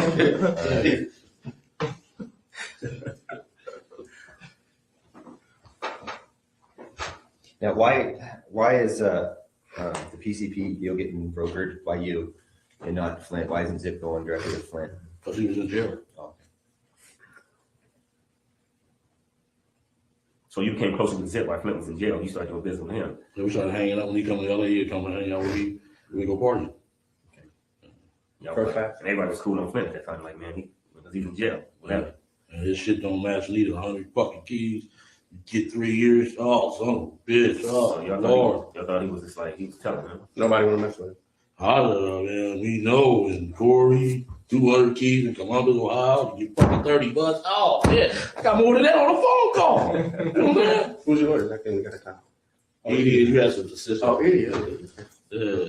And that shit don't add up, boy. Where? So you and Zip keep doing deals. In between, at some time, how does Pac or Big get brought up into the situation that supports you? We just started kicking it, and we met the boy at he gave what was that, a BET party? For the BET award. It's like 92, 93 at the club in Santa Monica. And Mary J, what's his name? That tall dude with the neck used to have dreads. He with Aftermath now. What's his name? Busta Rhymes. At Paradise? That was that? Yeah. Busta Rhymes walked me. Them one got in a fight. I was suited. Went across. He thought he was all big shit. I was gonna beat the fuck out of that boy. But he threw he wasted his drink on me, and I'm like, fuck it. Yeah, that's where I met. First day I met Paul. And Zip introduced you to this my boy. What do you introduce him as? This my friend. This my nephew. That's my boy. This my boy. Didn't they see themselves as relatives or anything like that? Like that was his nephew, or is that how he acted for you? No, this my boy. This Paul. Okay. And after that, they used my car on the video. Which car was that? The '64 Chevy I had. What color was it? Brown. And, Usher, he had Usher. It was Usher's video? It was Usher's video. Pup was driving the car. That's when he had LA was with him for a while. You remember the song? Can I get with it? That was his first song ever. Usher's first song ever. He was in a Laker uniform. And he had the little kid dancing on my car when he got back. It was fucked up.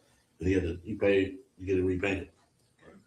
He sent me $2,500 for that. Pup did? Yeah. You directly? Because were you dealing with him directly at this time, or because of the car, or were you dealing with somebody in his management team? No. How'd you get the money? Was it cash? Check? It was check. It was from Bad Boy? Yeah. And then Keith Davis? No, we put it in Compton Hydraulics. Oh, okay. That's when we on the hydraulic.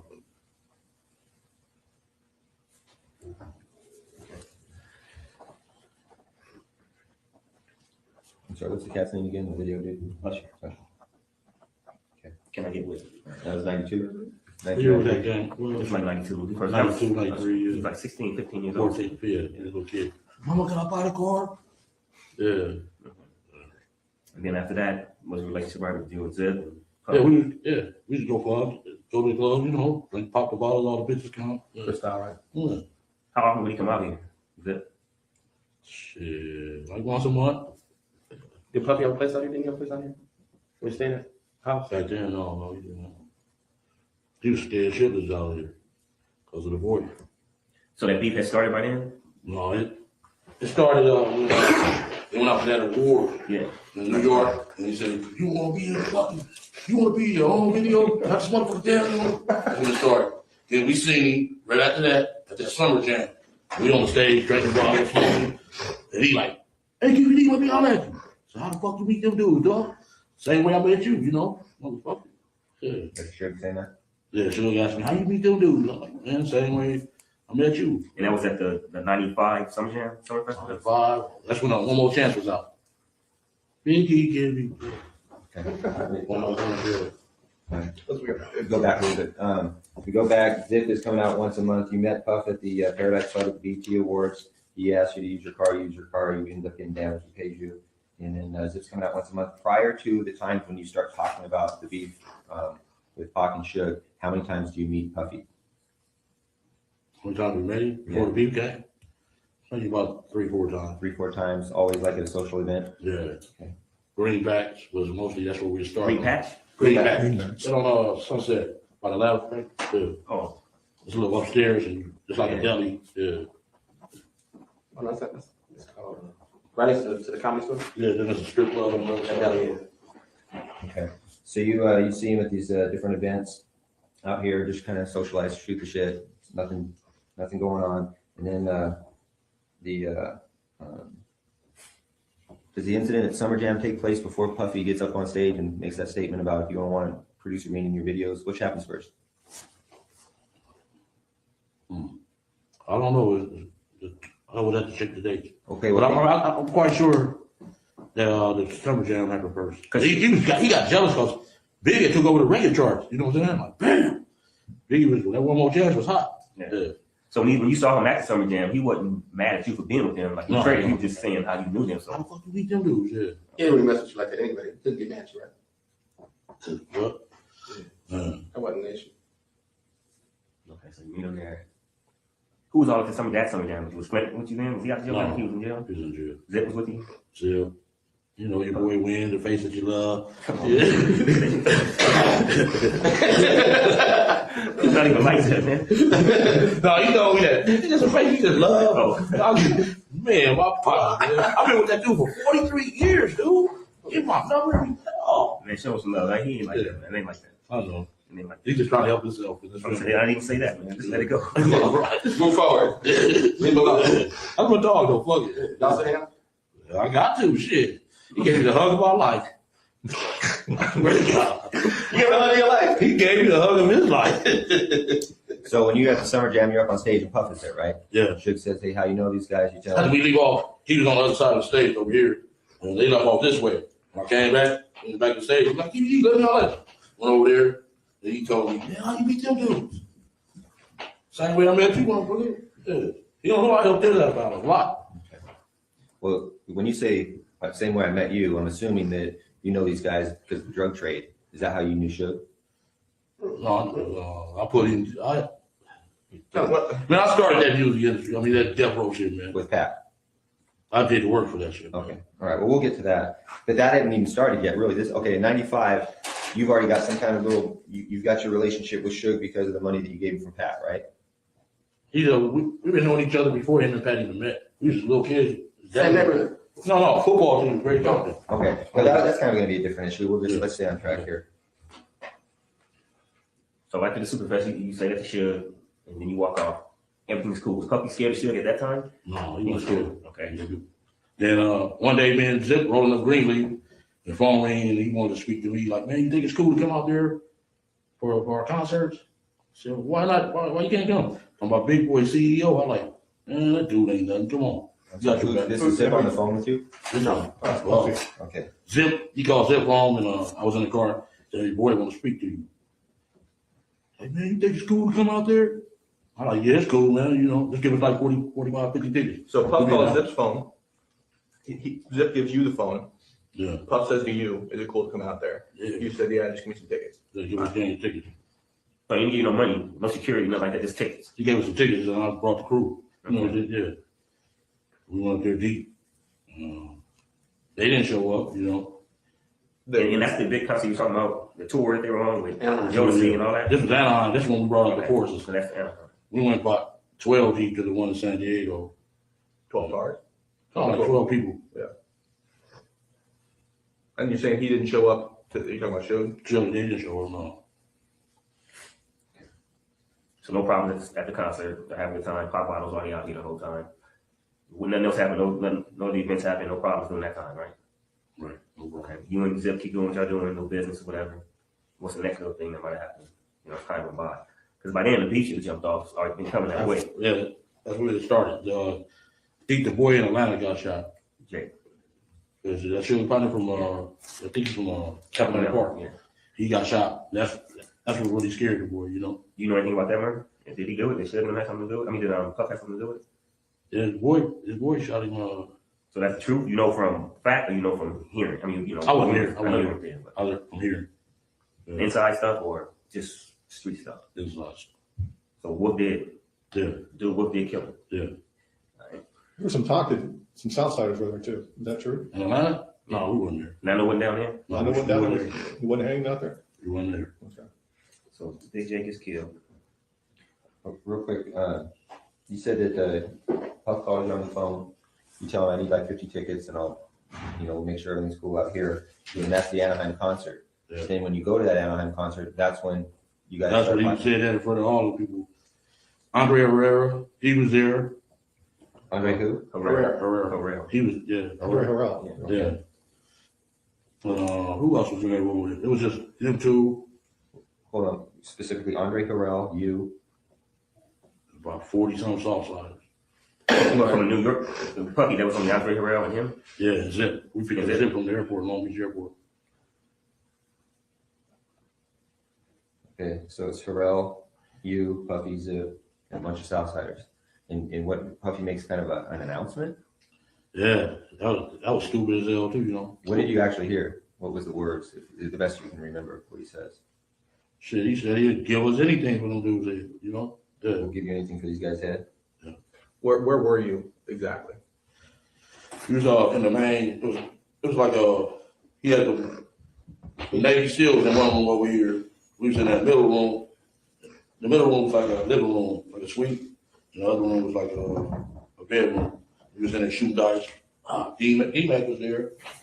That other dude, what's his name? Trev, we shooting dice. OJ daughter, she was at the motherfucker. Did she hear this being stated? And it was mostly, this was after the concert. Before the concert, he stated that. After the concert, that's when everybody came back to the room, did a little party, shoot dice. Was D-Mac there before the concert? No. D-Mac wouldn't have heard that?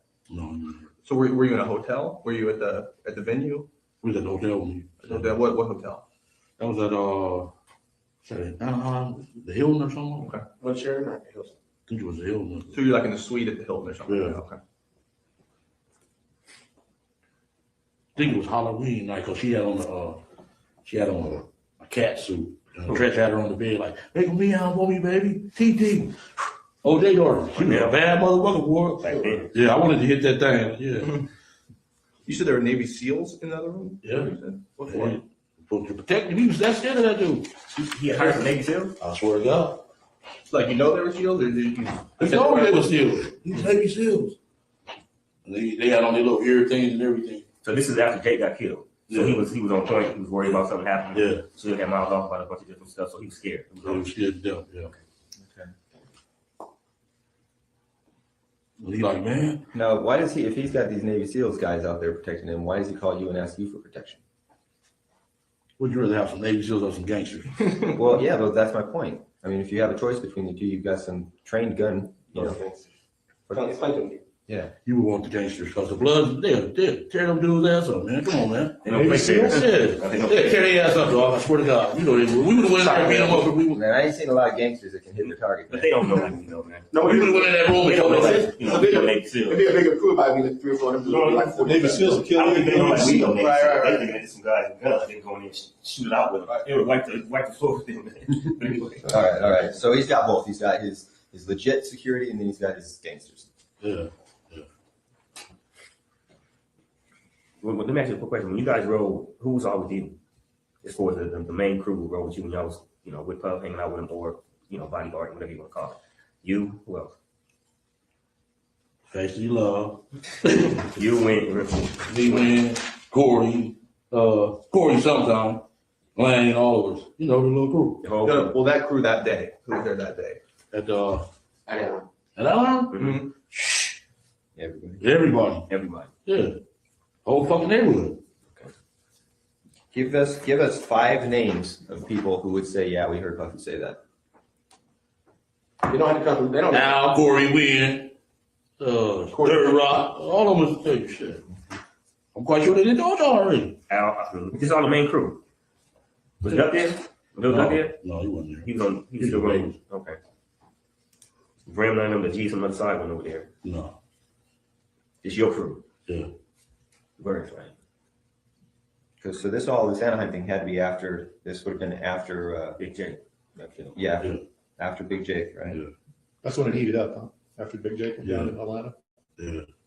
Just to make something clear, you said previously one time you went down there with 12 people. Is that different from That was this? in San Diego. Okay. San And that's Diego. after Anaheim. This is before Anaheim. Okay. Before Anaheim. So Anaheim was pretty much the last big concert you guys went to, and that's when all that stuff happened. This was Puff saying, I give y'all this. Yeah. Okay. Then we went to Vegas at the MGM. They got pictures and everything. Sure. Magic Johnson, they gave a big party out there, and we went to that thing. Were they there? Who? Puffing them? Yeah. We smoking weed. I ain't never seen them smoking weed in the MGM like that. But man, y'all is crazy as hell. You know what I'm saying? They're smoking wherever they want. Yeah. Had the thing rolled off. Yeah, that was some big shot shit. I was like, boy, y'all got, because in Las Vegas, they'll take your ass to jail for a joint. You know what I'm saying? Half a joint. I just want to get back to the schedule. Yeah, just get the timeline in order. Big Jake gets killed in Atlanta. The thing in Anaheim happens after that. At what point, if you remember, is it when Puffy takes the stage and says, "Hey, if you don't want your producer," or I'm sorry, Big. Yeah, should be the beach. Yeah. When does that happen though, in relation to these other events? Because we're trying to set the stage here, and it's important we get this in order. Had that already happened before Jake gets killed in Atlanta, the bodyguard? My girl got all that memorabilia. I could go look through that shit. You know what I'm saying? That was back in New York, right, when that occurred? Yeah, when he was on the stage. And really, the Wu-Tang was on their ass. They was the one dancing all in their face. You should have started a beef with them. You know what I'm saying? Puffin was like little kids, Junior Mafia. Yeah. I think it happened before, Before Jake? Yeah, before Jake. So you could see Suge getting up on stage making fun of Puffy. Yeah. Because that was like the thing that started. Or did it trigger everything? Before anybody got shot, That was a lot of disrespect. Yeah, that was disrespect like fuck. Because that was set kind of a motion for Atlanta. That had to be before. Yeah. All right. Okay, so right now we just got to Anaheim. Let's go back to, you said San Diego was before Anaheim. Yeah. What happened in San Diego and how that developed? Zip came on the street, said the boy wants to come down there to the concert. We jumped in the Zip van, my SS, and rode down there. By 12 deep. Now we stayed in the same hotel room. Okay, let's hold on there. Just Same hotel. Same hotel, yeah. Okay. Same hotel, not the same room. So Zip called you or you were with him? He came on the street on Burris, and we jumped in the van, went out there. Now, when you said that you guys going out there for business, like to work with Puff, or just going to have a good time? Want to have a good time. Okay, so Zip Cameron Burris is in the van. He says, "Hey, my boy wants to come down here." Yeah, come down to San Diego. And then from that point, when Zip tells you that, you guys leave that day, or is it? That second. Oh, okay. Yeah. So it's that day you guys go to San Diego. Yeah. All right. Who drives down there with you? Who drive down there with me? In the van. So I was in my own car. It was me, Lane, Big Dre, and somebody else. We jumped in, and everybody else jumped in the van with him, the party van. What color was that van? Black. Is that a different one than the one in Vegas? You said he was in Van Vegas, so it was the same one. No, he was in that black van in Vegas. Oh, Ben, Like the ends. Yeah, Yeah. Mercedes-Benz. Okay, but you did say something about a van in Vegas. We'll get back to that. But you said everybody's in a van acting like a bitch. Oh, that was it. That was a rental van we had. Okay. No, it's cool. All right, so Dre, Lane, Davis, you're all in what car? You had the Assistant pump. And everybody else gets in the van with Deb. Yeah. And you guys go to San Diego, and where do you guys stay? Whatever I don't remember the name, but Dallas Cowboys that played San Diego Chargers that weekend. Was it near the water or was it on the Main Street, the gas station? It was a Sheraton or the Hilton. Remember seeing water? Was it off the water? No, it was that night.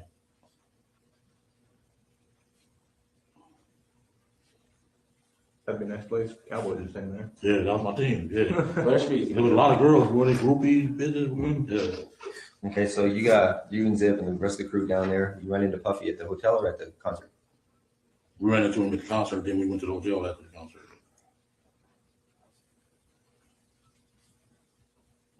You kind of look like Emmett Smith. You could have used that. Yeah. Okay, so go back to the hotel. And how's that? What discussion regarding Tupac the show? What happens there? I don't think he really discussed it then. Going in, we was in the room smoking weed and the little total brawl. What's her name? Keisha with the panther thing. She said all in the lab. We just having a good time in there. Okay, so no discussion about that. I just want to ask a question. I'm curious. Who paid for your rooms in the hotel? Like when y'all go to the hotel, you already had rooms for y'all? No, I don't pay for it. We have money, man. Oh, y'all was paying y'all stuff? So they were just getting started, really. Oh. All right, so San Diego happens. Then is there anything else that happens between San Diego and Anaheim? I don't know if that concert the thing in Vegas was before Anaheim or I know Magic Johnson gave a big party there. Okay, let's go into that. Magic Johnson gives a big party out there. In Vegas. And you go out there with Zip?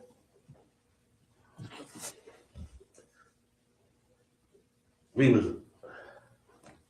stayed in Treasure Island. That was a Holyfield and Douglas fight, was it? Was it the Holyfield Douglas fight? The night Fan Man. You know, Fan Man. Holyfield Bowl, wasn't it? Okay, it was the night of that Yeah, fight. Holyfield We Bowl. stayed at Treasure Island. And Al got the rooms for us and everything. Then Al got the room for you? a little while? Yeah.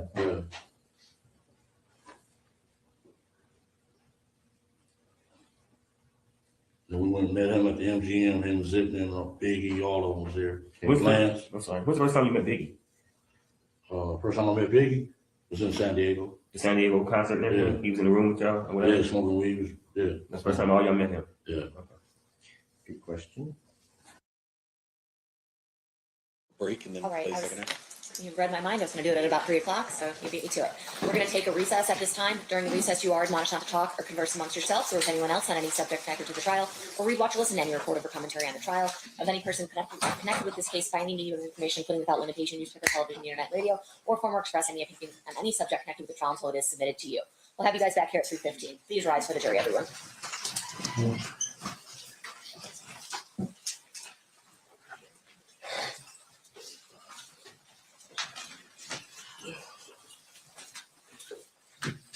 So we're still, they're taking a break. And remember, we are a little bit behind, so we're going to fast forward. But basically what's happening is the prosecution is saying that Keffe D was the shot caller.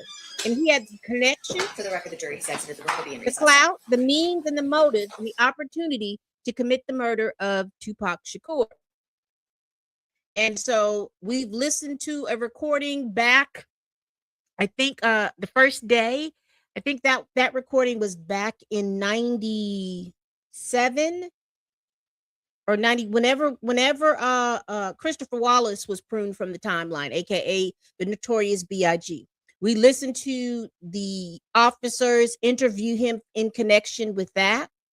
And then we're listening to the Christopher Wallace task force, which was back in 2008. Now that task force was convened because the Notorious B.I.G.'s mother had filed a massive $400 million lawsuit against the LAPD.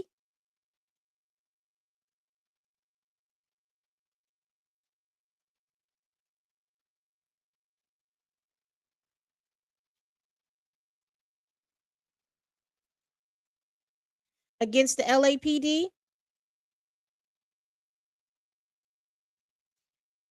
And so a task force, a federal task force, was convened to review the evidence and also to check to make sure that there were no LAPD police officers involved in that shooting.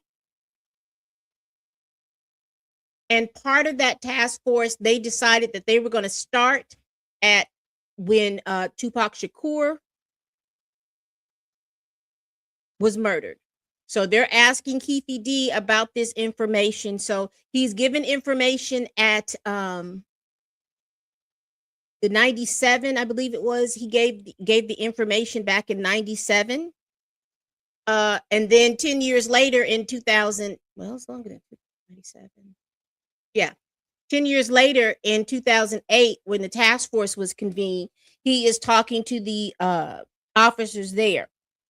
And again, I call him Chatty Patty because he was talking before anybody asked him any types of questions. And then he just seems, in my opinion, because this is my opinion, he gives me that he's not comfortable with silence.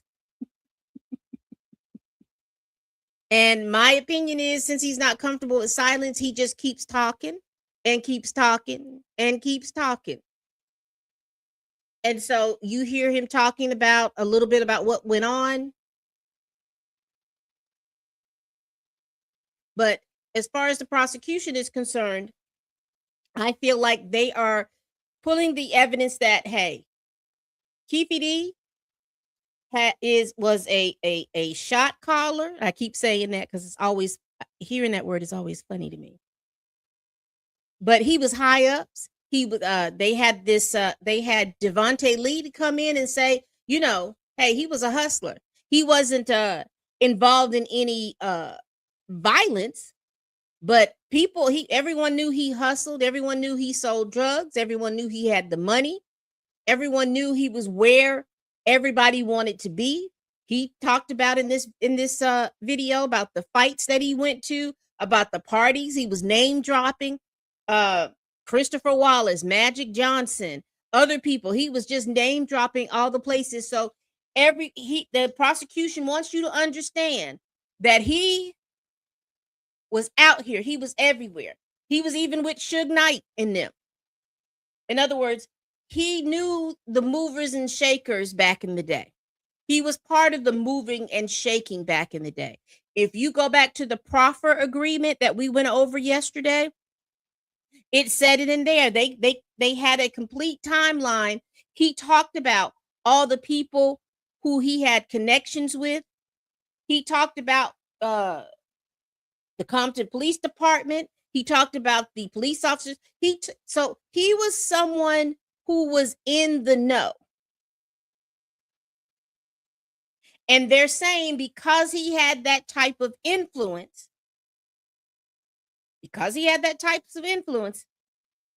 they're saying that he had the connections, he had the means, he had the motive, and he had the opportunity to commit the murder of Tupac Shakur. Now they say, they hold their hands up and say, we know he wasn't the one who fired, but they believe he was the one that had the connections. He had the money. So in other words, he knew somebody that knew somebody, and he had the money to pay for somebody to give him the weapon. They're saying that he was able to get the car. The motive was because there was a retaliation from his nephew getting beat down at the MGM club. And he had the opportunity because he said that he was present and he knew where they were going. He knew where Suge Knight and Tupac were heading. Now, I know that they're boring to listen to. And, every now and then I have to zone out. But that's what's happening with these videos. That's what's happening with these recordings. Because they're re-emphasizing the point.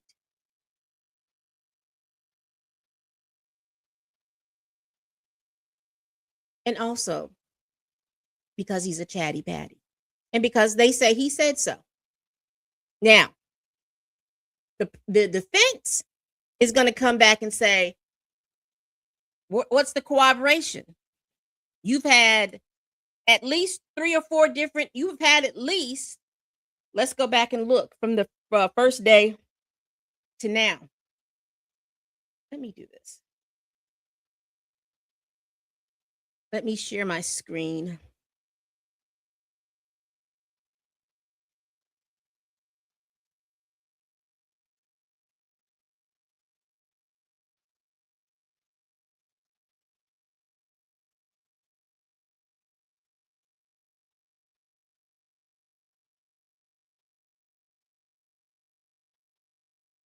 All right, this is my screen I'm gonna share. And let me move out of the way. Let's see if I can. No, we won't. Hold on, yeah. Let me move me out of the way. All right. So we're gonna go from day one. They've had, and let's count them, police officers. So the Las Vegas, Gary Dale was from Las Vegas. We have Brent Becker or Brecker, I couldn't remember, Las Vegas. You've got Fred Miller from LAPD. So he was one of the first ones. I think he was on the Biggie case, I believe. Here you have Fred Miller. You have Kenneth Rios. You have Dean O'Kelly.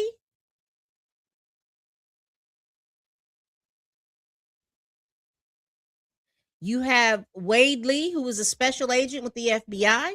You have Darren Dupree, who was a detective with the LAPD. So you have at least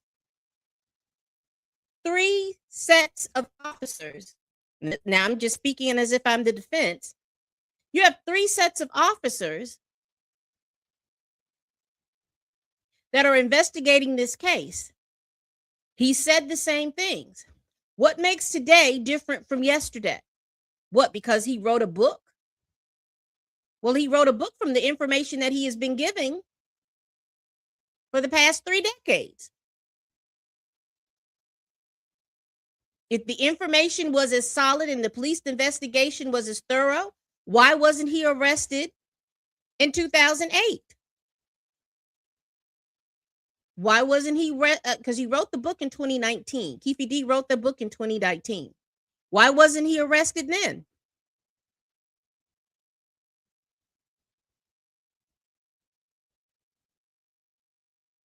He spent time in federal prison back in 97 or 98, because that's when the proffer agreement came out. All the information that he had then, why wasn't he arrested for the Tupac situation then? And even when the police officers talked to him about Christopher Wallace, why wasn't he arrested back then?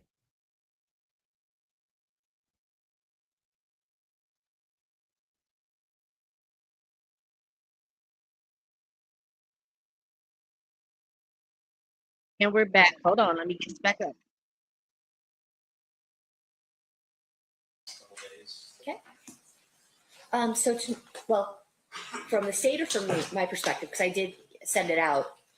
The plan is 3:30 tomorrow. The plan is from 9 to 3:30 tomorrow. Right. And so is it just the recordings and? No. We have 3 people we have to get up tomorrow. So Can we do this at the bed show? Can we do this yeah, at the come bed on up. show? Sorry. Yeah, you're fine. Okay, so hold on, let me get that. So the Keffe D trial is going to start. So day 5 is going to be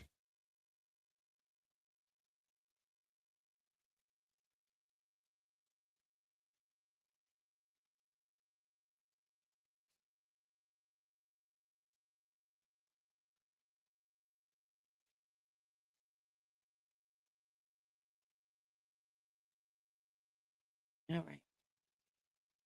So that means that we'll be back here at 11 o'clock tomorrow, Central Standard Time. But as I was saying, the defense is going to start talking about, well, if y'all had all this information and you thought that all of this information was clear, why didn't y'all arrest him back then? It was right there. The defense says he's just a man that talks too much and he'll never shut up. He likes to exaggerate. Did they corroborate all the information that they told him? They're only going off by Keffe D's words. That's the only wording that they have. There are other witnesses. Now, like I said, the first day, Ingrid Johnson Stokes, and then the second day, William Heidemeyer. Those are the only two people that were ear witnesses to what happened. Now, Ingrid Stokes saw the car, but she said that she didn't recognize who was in the car.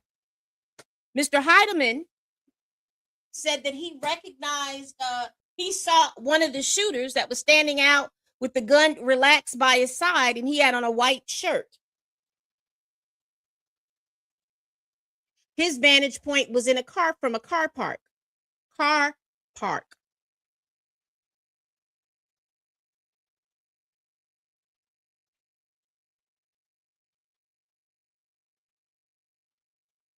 So now I'm hoping that they're going to be showing some corroborating witnesses. And also, I'll tell y'all too, again, I am enjoying the fact that the jury gets to ask questions. And I wish I had thought about it. I would have written down the questions that the jury asked, and we would have been able to go over those, but I didn't think about it. I mean, I could go back and listen, but it's not that serious. But like I said, I don't know the prosecution, because I did a video. Go check out my videos, because I have dropped a lot of videos in the past 3 days. But I did a video of us going over the proffer agreement and talking about all the stuff that he had talked about. And I also did a video talking about who I thought was winning the case so far. And I gave the prosecution a very slight lead, only because, again, their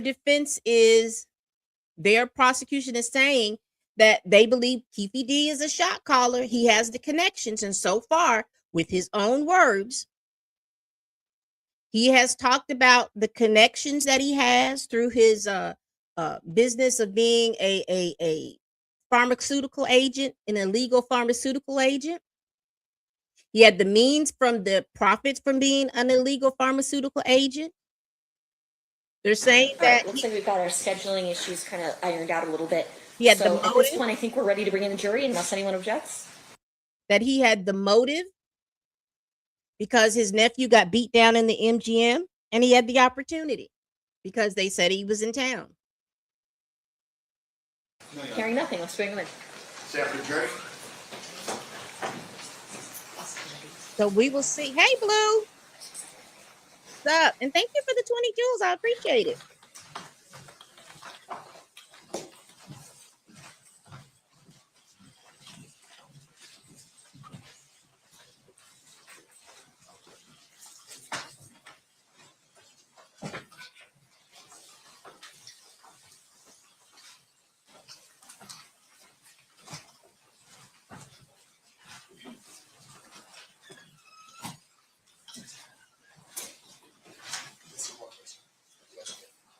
Okay. We have one juror still in the restroom, so everybody can be seated, and then when our other juror comes in, just rise for him real quick.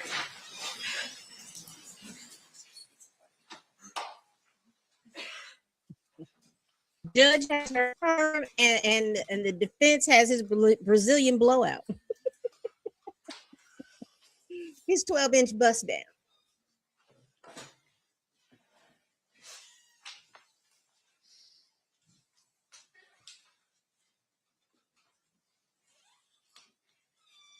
because all the defense has to do is poke holes, show reasonable doubt.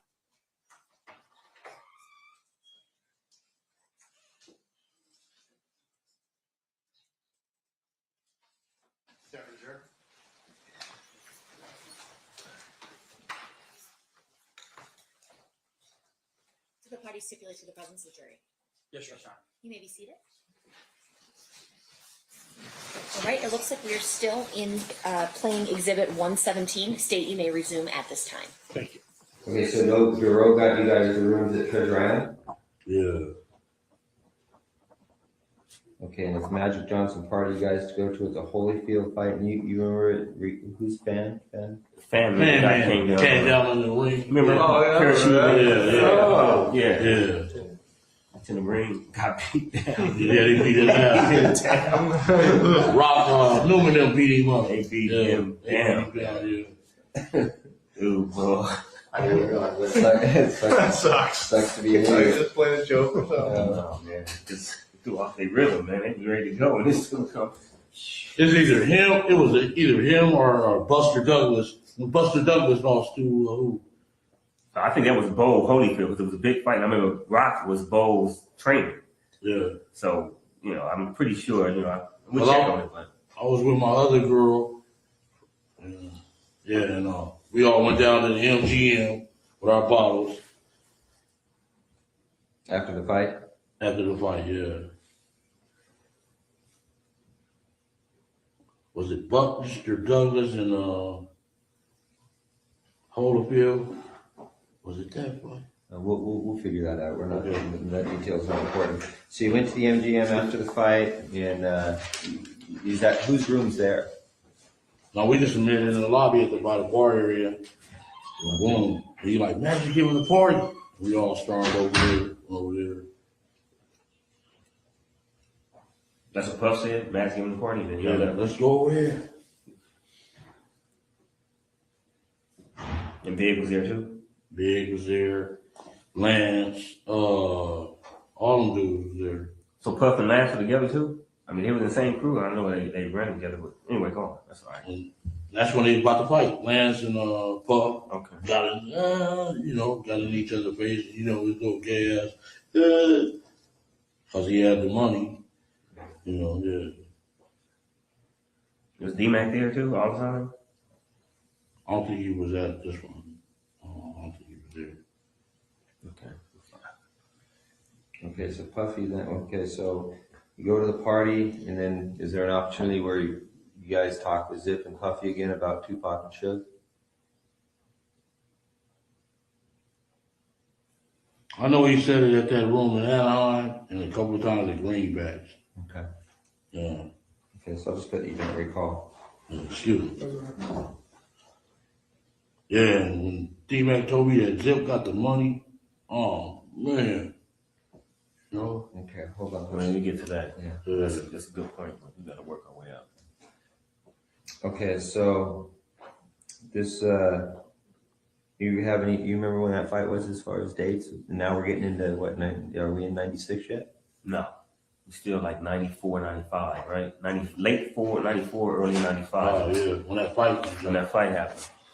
And then that's the same time, in the beginning, I think, of 95, or the BET award season is in the beginning of the year. Suge said that fight came along. That was the Source Award, he said that. Yeah, but you know how all the awards started, January, February, March. And then the fight was in the summer, wasn't it? Wasn't it a summertime fight? Was it hot out there? I think it was winter. So end of the year, end of 94. Yeah. It was Buster Douglas and Holyfield. Okay. Fight. Yeah. All right.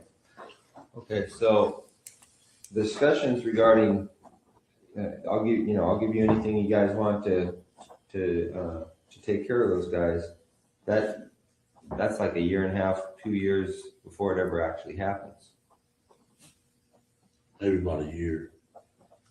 Well, he's 6 killed months. in late 96. Yeah. So that would make this, it would have to be late. 95, late 95. Okay, yeah, that's what I'm saying.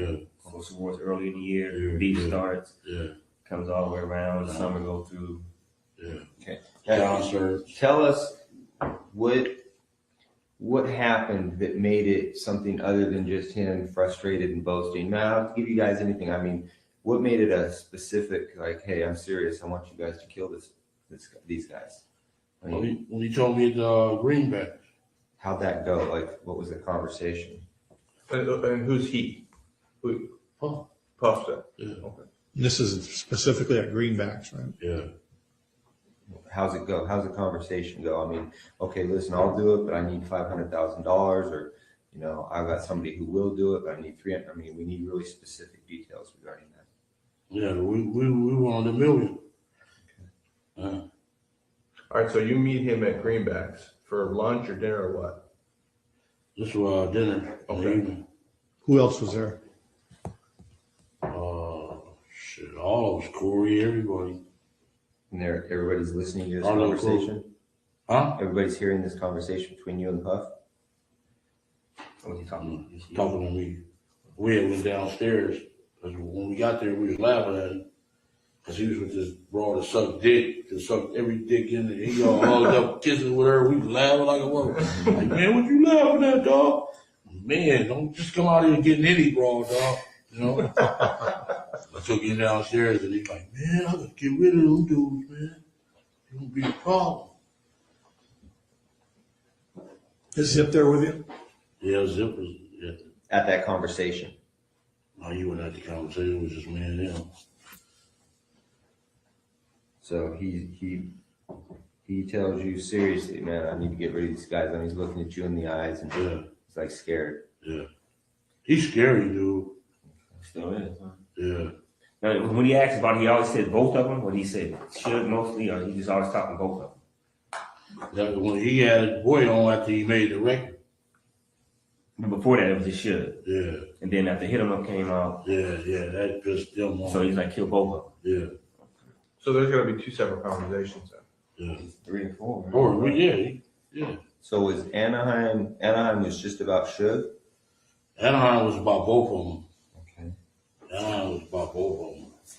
And he said it in front of all the people. I couldn't believe it. You know what I'm saying? In Anaheim? Yeah. Whole room full of Crips. You know, they motherfucker go after his ass. Yeah. Okay, so he tells you I need to get rid of him. At Greenbacks, you and him down the stairs, and you tell him I do it for $1 million. Yeah. Then when that shit popped off, he Zip like, shit, this y'all perfect, you know. Yeah.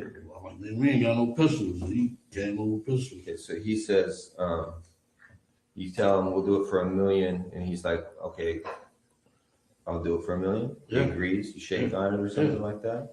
Yeah. What happened? Gentlemen, he like, man, we'll wipe their ass out quick. You know, it's nothing. Consider that done. You know, that's easy. Did he front you any money or anything? No, he didn't. But after it happened, he called.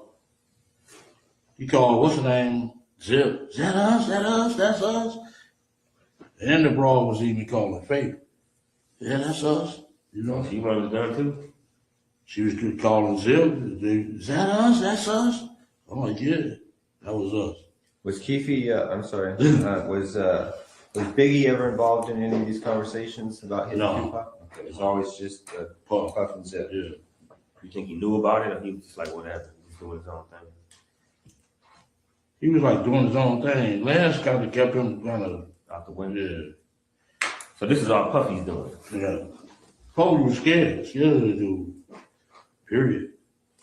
Okay, so you guys make the deal for that, and then you guys aren't out in Vegas then with that intention. That's not why you're in Vegas.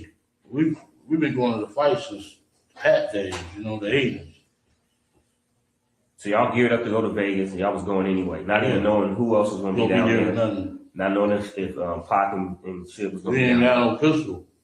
We ain't got no pistols down there, and shit, it was right there. This is a perfect opportunity, baby. That was Zip talking? Yeah. Because of what happened with Duane? Yeah.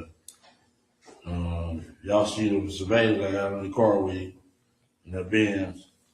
The brawl was in there first, Foxy Brown. She was in? She was in the car with him. Okay. he told her we need to handle some business. So she got out and I jumped in the car. He had a little secret compartment. The thing popped out. Okay, let's work up to that real quick, because that's important. Well, but there was, he said that you were there was numerous conversations, the first one taking place in Anaheim, another one at Greenbacks. Yeah. What other conversations took place where you and Puffy were talking about, doing this stuff? So fucking long, man.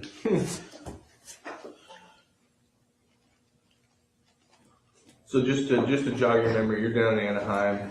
Puff gets up. He says, I'll do anything to get rid of these guys. Everybody kind of, cool, that's cool, whatever. He takes it to another level. He's more serious. You meet him at Greenbacks for dinner. You guys step off to the side. He talks about, hey, how much you want? I'll give you $1 million. Yeah, we went downstairs. You say, cool. Yeah, consider it done. All right. Now, what conversations between Anaheim and that conversation, or that conversation and the incident, any more conversations in there about getting it done? On the phone or in person, either one. Does it ever call you on the phone? No. I know after it happened, he kept calling, that us? Yeah, that's us, motherfucker. Yeah. Did Zip ever try to push it like, hey, the boys still talking about, getting this done? Yeah, he just said that's our perfect opportunity. That's it. But in between, he never said nothing like he was trying to almost broker it. Like, yeah, I talked to Puffy, asked him, y'all gonna do that still. No, he just said it. Who brought up the amount of $1 million? Shit. He did. Puffy did? Yeah. Okay. Was it you? No, it wasn't me. I shit. $1 million out there. Yeah. Take it for 50. You know what I'm saying? Shit. So he brought up them $1 million. Yeah. Them project dudes will kill your ass for 1,500. You know what I'm saying? Shit. Tell me about that. So basically, all right, then you guys geared to go to Vegas. Y'all had planned to go to Vegas a couple weeks, got the hotels. Yeah. And then who all drives out there? All you guys is? All of us, yeah. Zip, we had left from Greenbacks. Give me 1 second.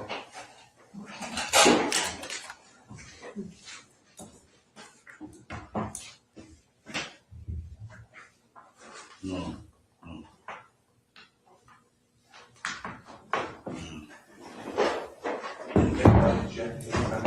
Okay, so y'all, is everything good? Yeah, everything. So y'all gear up to go down there. Y'all caravan down there. Yeah. How many cars? We went to Greenbacks. It was me, Zip. It was Zip drove that van. Kevin drove that van. Mm-hmm. And I drove Kev? Yeah. Okay. And I drove what was that, a Malibu or something? Not a Malibu, a Century. What's that, by Buick? Buick Century? Yeah, I drove a Renner Century. And y'all left from Greenbacks like about what time? A couple days before? Maybe about, was it Thursday night? I think it was a Thursday night. We left from there. Fight was Saturday.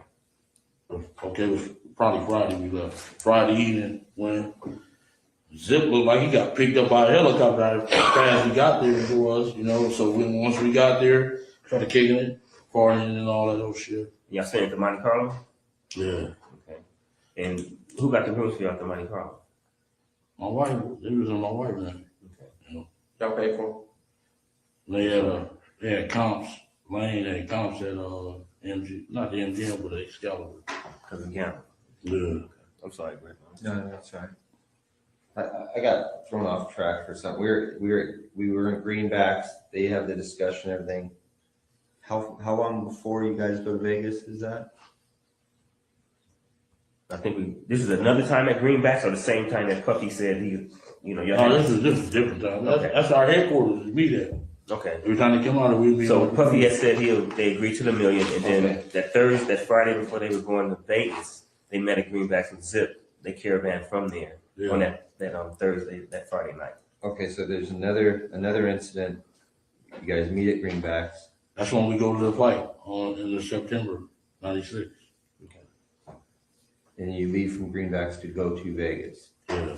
And that's when Kevin's driving the van. Corey, Detroit, the dude from Detroit, Tracy, Session, Wynn, all of them was in that van. Me and my girl was in the Century. Zip rode with somebody else. Who's driving the Cadillac? Lane and them didn't come to the next day. They came on Saturday. Yeah. Like, what time did they arrive on Saturday about? I know I'm getting ahead of it, but just trying to clear it up real quick. They rode about 2 or 3 o'clock. Okay. And who came with him? That whole crew was in the car, nobody else? Nobody else. Just those three? Minus the people minus you? Dre and T? Yeah. Hey, real back at Greenbacks, when you and Tuffy talked about $1 million, you said you walked downstairs. Did he say, come meet me downstairs? Yeah, he said, come on downstairs and talk to you. Okay. And asked me, why was we laughing at him and shit like that? I said, man, don't be coming out here just getting anything, dude. Right. If you want some bra, just let us know. So he asked you to come downstairs. Did you guys talk about anything other than that specific thing? We ordered some more bottles. Then he took me, it's like a 2-part thing. It's like the deli part right there. Then you can walk back and look for the bottles. Then there was up there and talking when we look for the bottles. Got the bottle and shit. So you think, so in your opinion, the specific reason he asked you to come downstairs and talk to him was about that thing, not about liquor or anything. It was about that. Okay. Okay, so then another incident, you guys are at Greenbacks, you go to Vegas, Kevin drove the van, he's got those other guys with him, you're with a girlfriend, Lane and Dre and T Brown come the next day in the rented Cadillac. Was that a rented Cadillac? Yeah. Get there about 2. Who rented that Cadillac? T Brown. Yeah, T Brown. His mom, right? Mother-in-law. Right. Okay. Staying at the Monte Carlo, you said your girl had him in her name or Paula? Paula. Okay. You all right? Good. Can I ask you a quick question? Go ahead. No, we'll get to that later. Ask it, ask it. No, that's okay. Come on, now you make us curious. Just ask it. No. It was something, it's too far ahead, so I'd rather just stay intact. Like Greg was trying to write fast to get as many stuff down. I don't know too far ahead. Okay, so you guys are out in Vegas. You're there the night before the fight. The next morning or the next afternoon, Lane and them guys show up in the rented Cadillac, and you guys are all at the MGM. You guys go to the fight. All right, so lead us through it from there.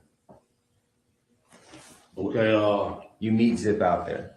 Yeah, it was Zip. We all rode together. We Zip, Kev, and what's his name? He just took off. His Benz was faster than our bro. Oh, okay. So we got there. Did he stay at the same hotel as you guys? No, I think he stayed at the MGM. He like some dudes fronted his ass off right in front of us. What happened? He's like, motherfucker, this motherfucker's a snitch. We like, what? He like, yeah. Damn. What did he say? Huh? What did he say? He didn't say nothing. He just, his eyes just got big. Then the next day, we got our tickets from a little dude named Shorty. He from 60s. Shorty from 60s. How did he get the tickets? To the fight? He's a scapper. He be at every fucking, anybody can get tickets. He be at every event. When I was in prison with him in Soledad back in the days, and he was a little youngster, and he started selling tickets, scalpers. We went and got our tickets. Ooh. And our tickets was like separated. Lane went in, everybody else went in, then boom, we went to eat. We was eating, and man, they came and said, he just beat up Lane. What restaurant were you guys at? Were you at? You remember? You was in the hotel lobby? We was in the hotel, yeah. The MGM at the restaurant. Was it the cafe up there or something? Went to eat after the fight? Yeah. How come Lane wasn't with you?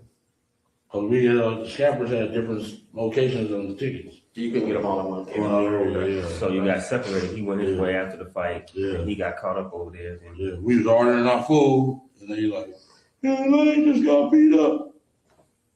I'm like, Where was Zip at that point? Zip was in the lobby part where you register. That's where we ran into them. Him and Richie Rich. I heard of him before. I know. He's an older cat, right? Richie Rich? Yeah.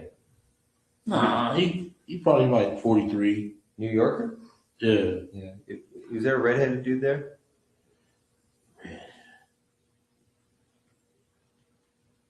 I know Richie Rich was there, and Richie Rich. There was a few New Yorkers though with Zip. Like, man, y'all need some help. We got this. That's what they said? And all the other cats? Yeah.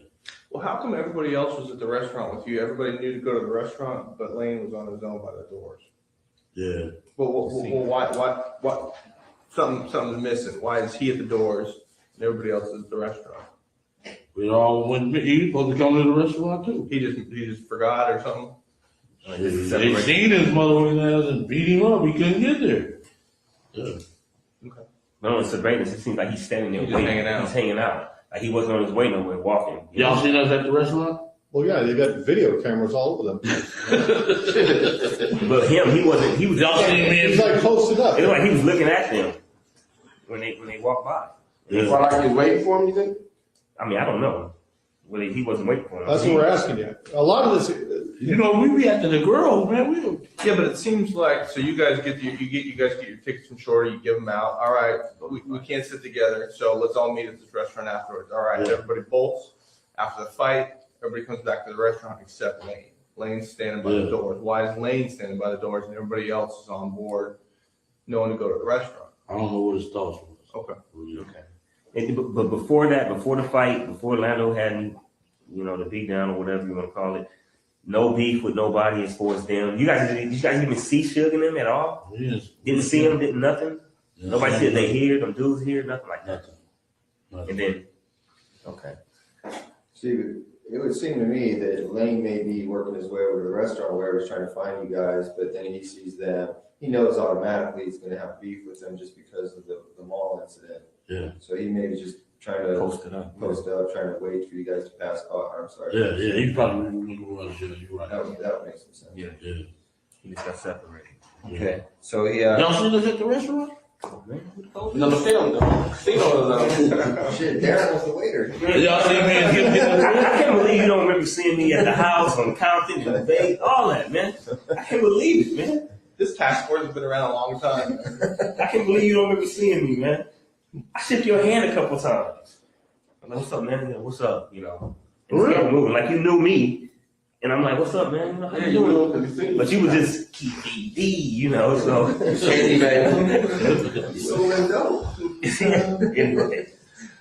Y'all seen us at the restaurant too? Yeah, I just got the name of it because it's been so, like you said, it's been so long ago. But okay. Y'all see me and Zip in the Benz too? I didn't. Yeah, I don't remember seeing it. I don't remember seeing it. Okay, but who was in the restaurant with you? The crew, me, Bubba,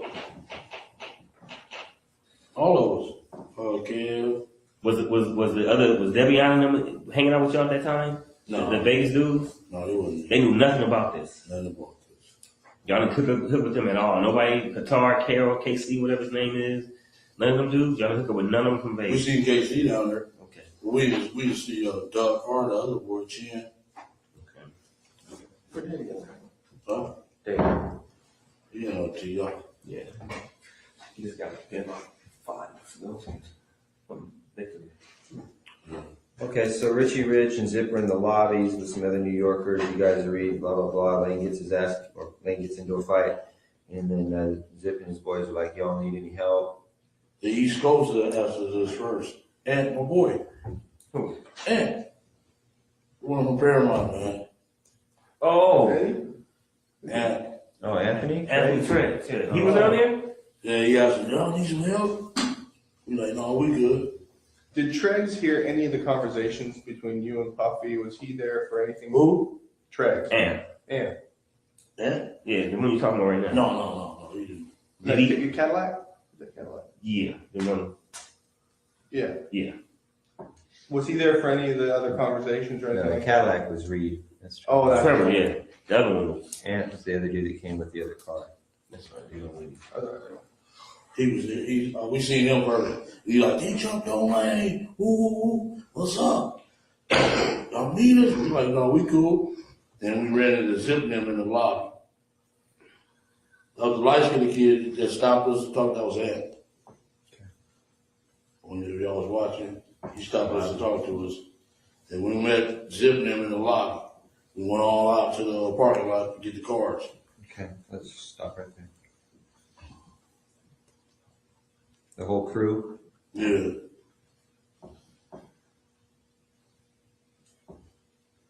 Alright, you get cars and then Zips in his Benz?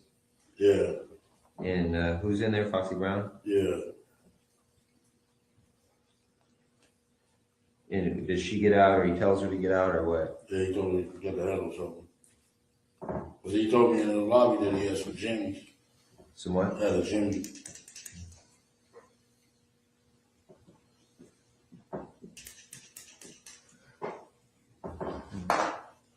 You need one? And you get in with Foxy Brown was sitting in the front seat. Yeah, and she got out. She was wearing pink, little pink thing, and I jumped in the car. He gave me the gym. Who was Lane and all them? I'm sorry, Greg. He was waiting on the cars. So they was in the valet waiting for the cars. You had already gotten in his car. Where does he get the gun from in the car? A little secret compartment. Popped up. Popped up, yeah. In the armrest? Yeah. He gave it to.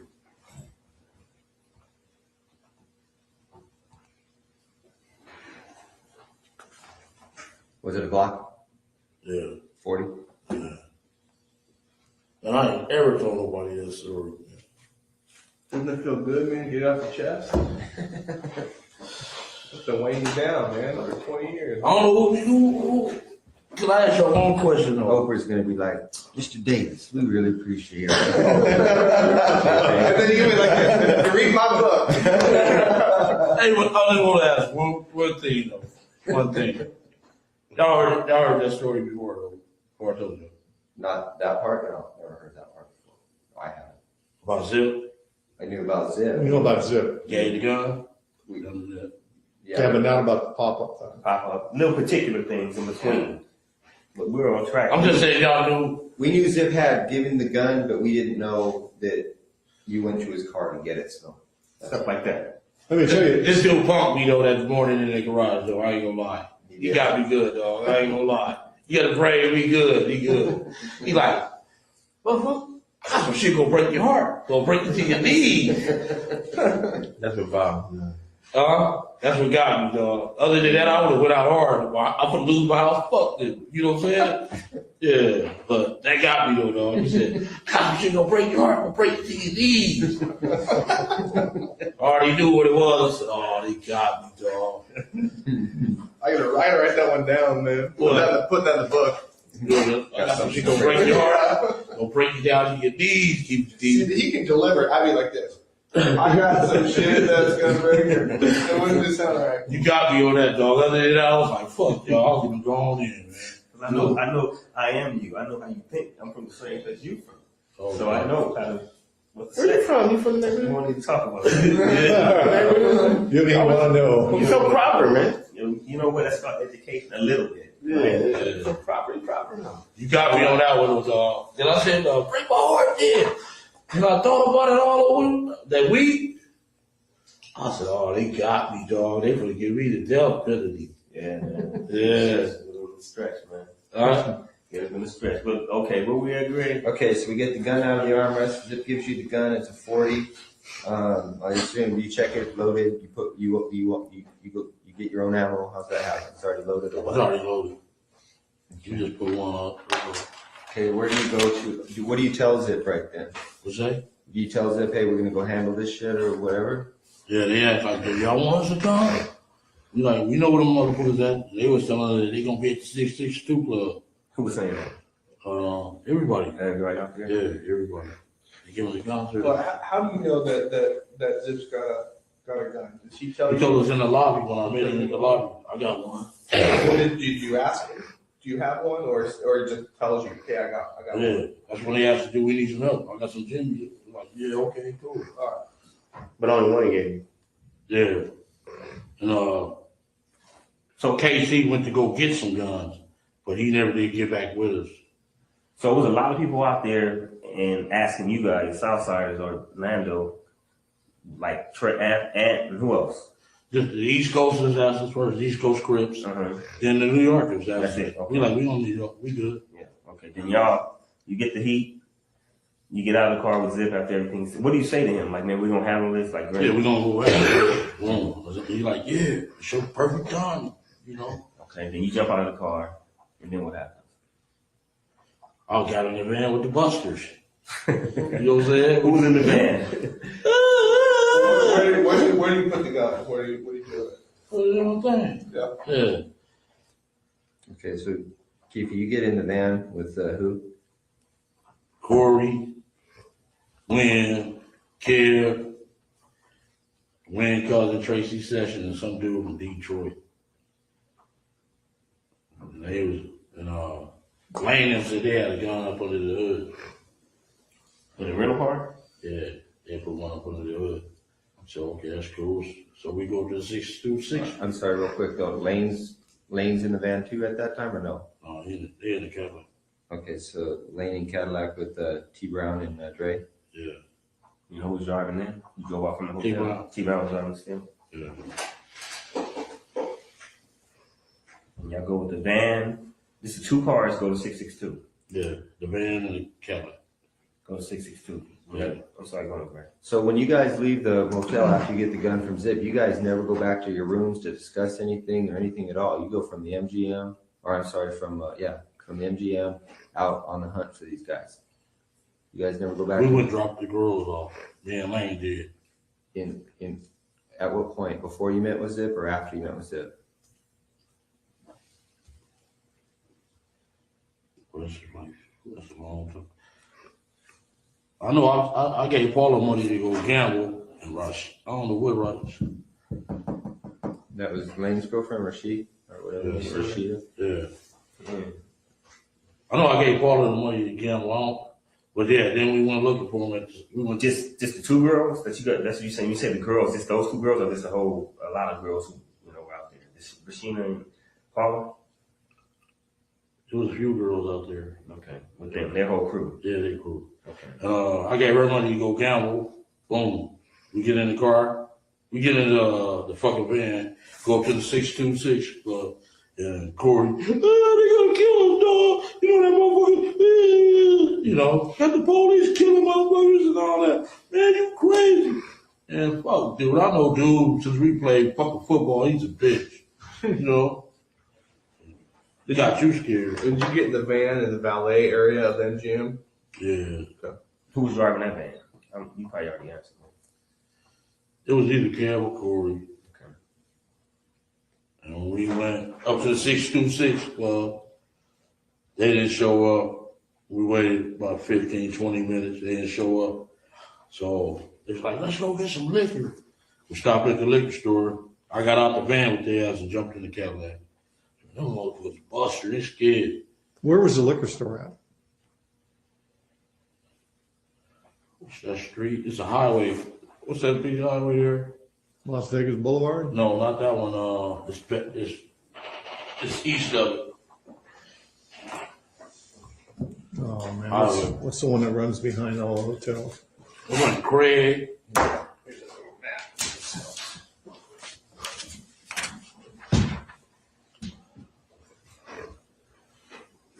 They may or may not be on that map. It's just the intersection where they kill him. Yeah. It's east of this. Just a little liquor store. Yeah. It was a little, what was it, 7-Eleven or something? Real close to the 626 club? Yeah. 626 club? It's a big highway. It's in Maryland Boulevard. One of them. All right. Okay, so you guys go to the liquor store. You're tired of listening to Corey whine. You jump into the Cadillac, and you what? You go to the liquor store. You get out of the van. You jump into the Cadillac with Lane and them guys, And then what? We rolled up, what was that Harmon? There is a Harmon on there. Harmon Street's on there if you can see it. Should be a Harmon Street on there. Koval, Harmon. And where did he get shot at? On Harmon, didn't he? Mm-hmm. I think it's Flamingo and Harmon right there. Something like that. No, it's on this street in Harmon. He got shot. Yeah, Koval. We was, I think it's Merlin Parkway or something like that. Is it called that? Yeah. I think the little liquor store was right there. Then we came up Harmon, got the Las Vegas Boulevard, and shit. Here they coming at BMW, like gang of cars. And bros, Tupac.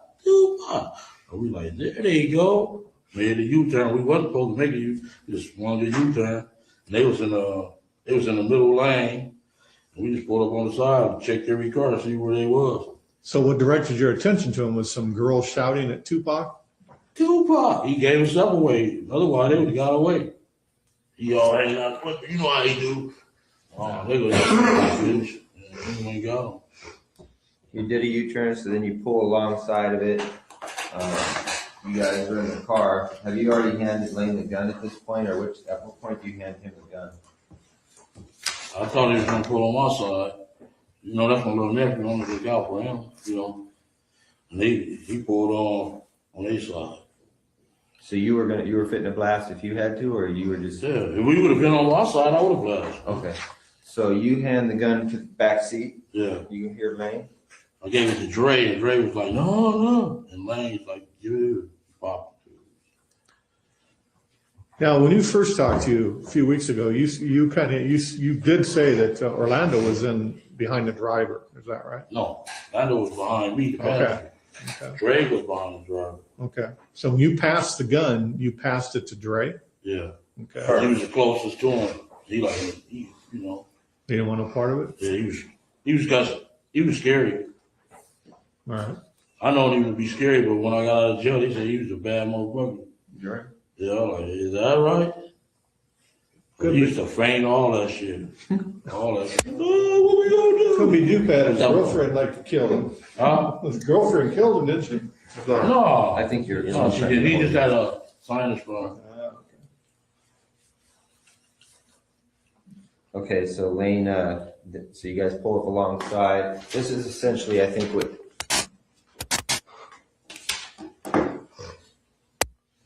Yeah. You guys pull alongside, that's essentially what you see.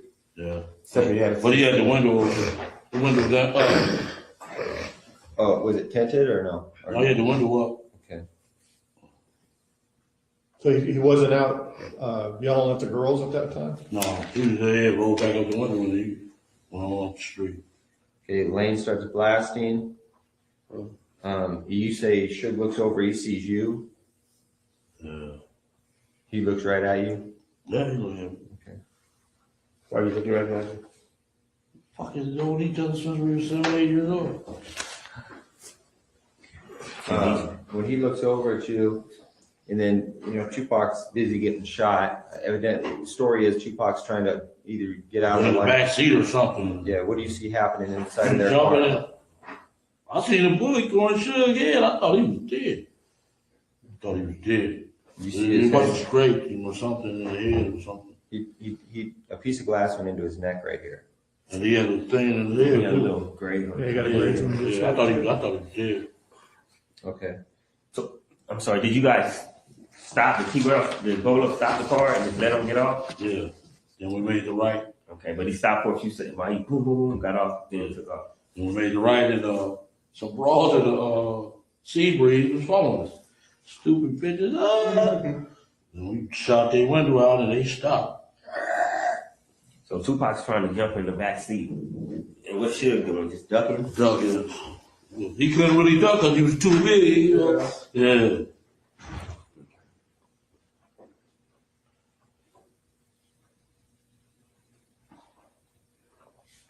So you try to pass the gun to Dre, he says, fuck it, I don't want it. Does he? And then you say, fuck it, Orlando takes it? Yeah. Or wait, you give it to Dre, and Dre gives it to Orlando. Yeah. Exactly. Yeah. Dre didn't want to do it. And Dre's doing like this when he's shooting, just when he get home, Yeah. lean it back. Yeah. And once we got out of the car, he was acting like a bitch. You know, like, get a hold of yourself, bitch. Dre? Fuck, yeah. What was he saying? Oh, what you do, big old man? Shut the fuck up, bitch. What's wrong with this, you know? Well, where did you go after the shooting? Went to the Monte Carlo. There what?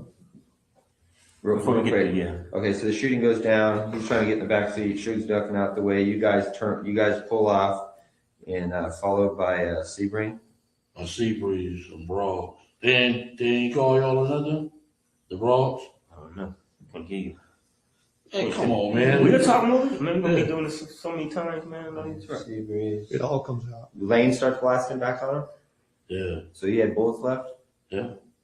How many rounds did you say he shot in the Tupac in the car? If you had to, About 6 or 7. 6. And how many times did he shoot at the girl? Twice. Just twice. Okay. Afterwards, when you guys are rolling, just rolling to the hotel. You go straight back to the hotel.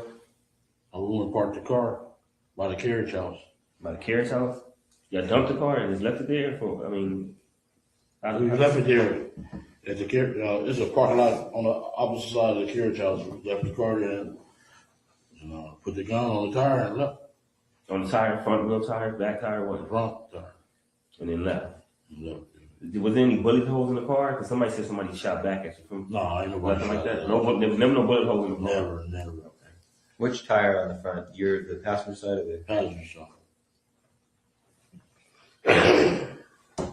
When Orlando was shooting, was the gun all the way out of the car, or was it in the car at all?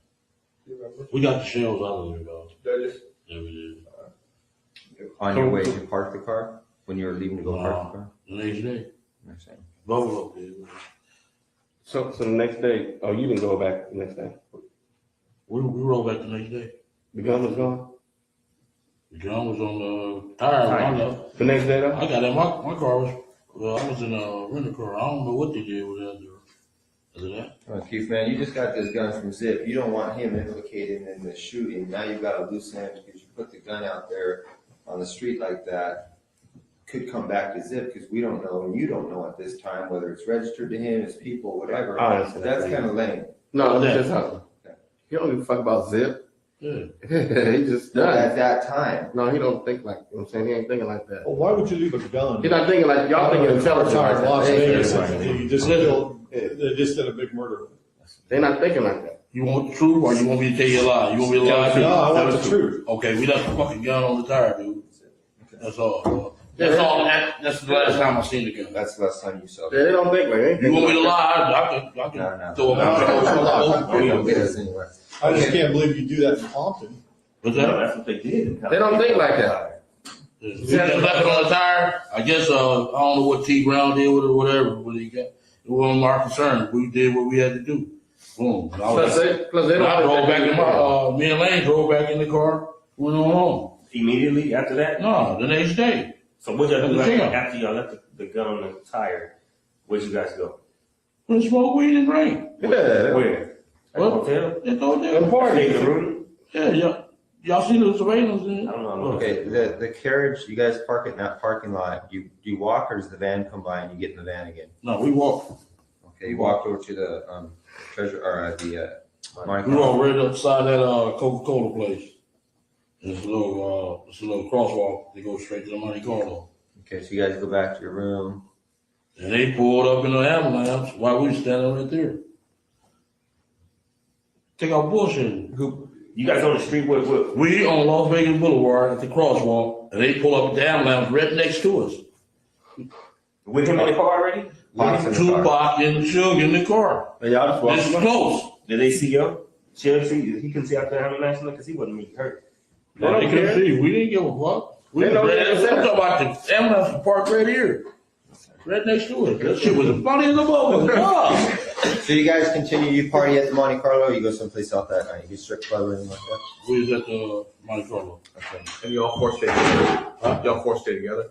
T Brown and you Brown, and like Ray. All of us there, we stayed together. by that time the van had come back around. And yeah, they came back. They came back. They They missed you at the didn't hotel. even know we did it. Y'all didn't tell him nothing. Y'all just act like nothing was going on. Let me say something real quick. It's weird. I know how, like the way Greg Carter said, it's like y'all just did this big thing, but to them, that dude's nothing. Y'all don't care about him. They act like, they just act like he's a big thing and that. They like he's nothing. He's dead. And when we got back, the war broke out. We'll get to that.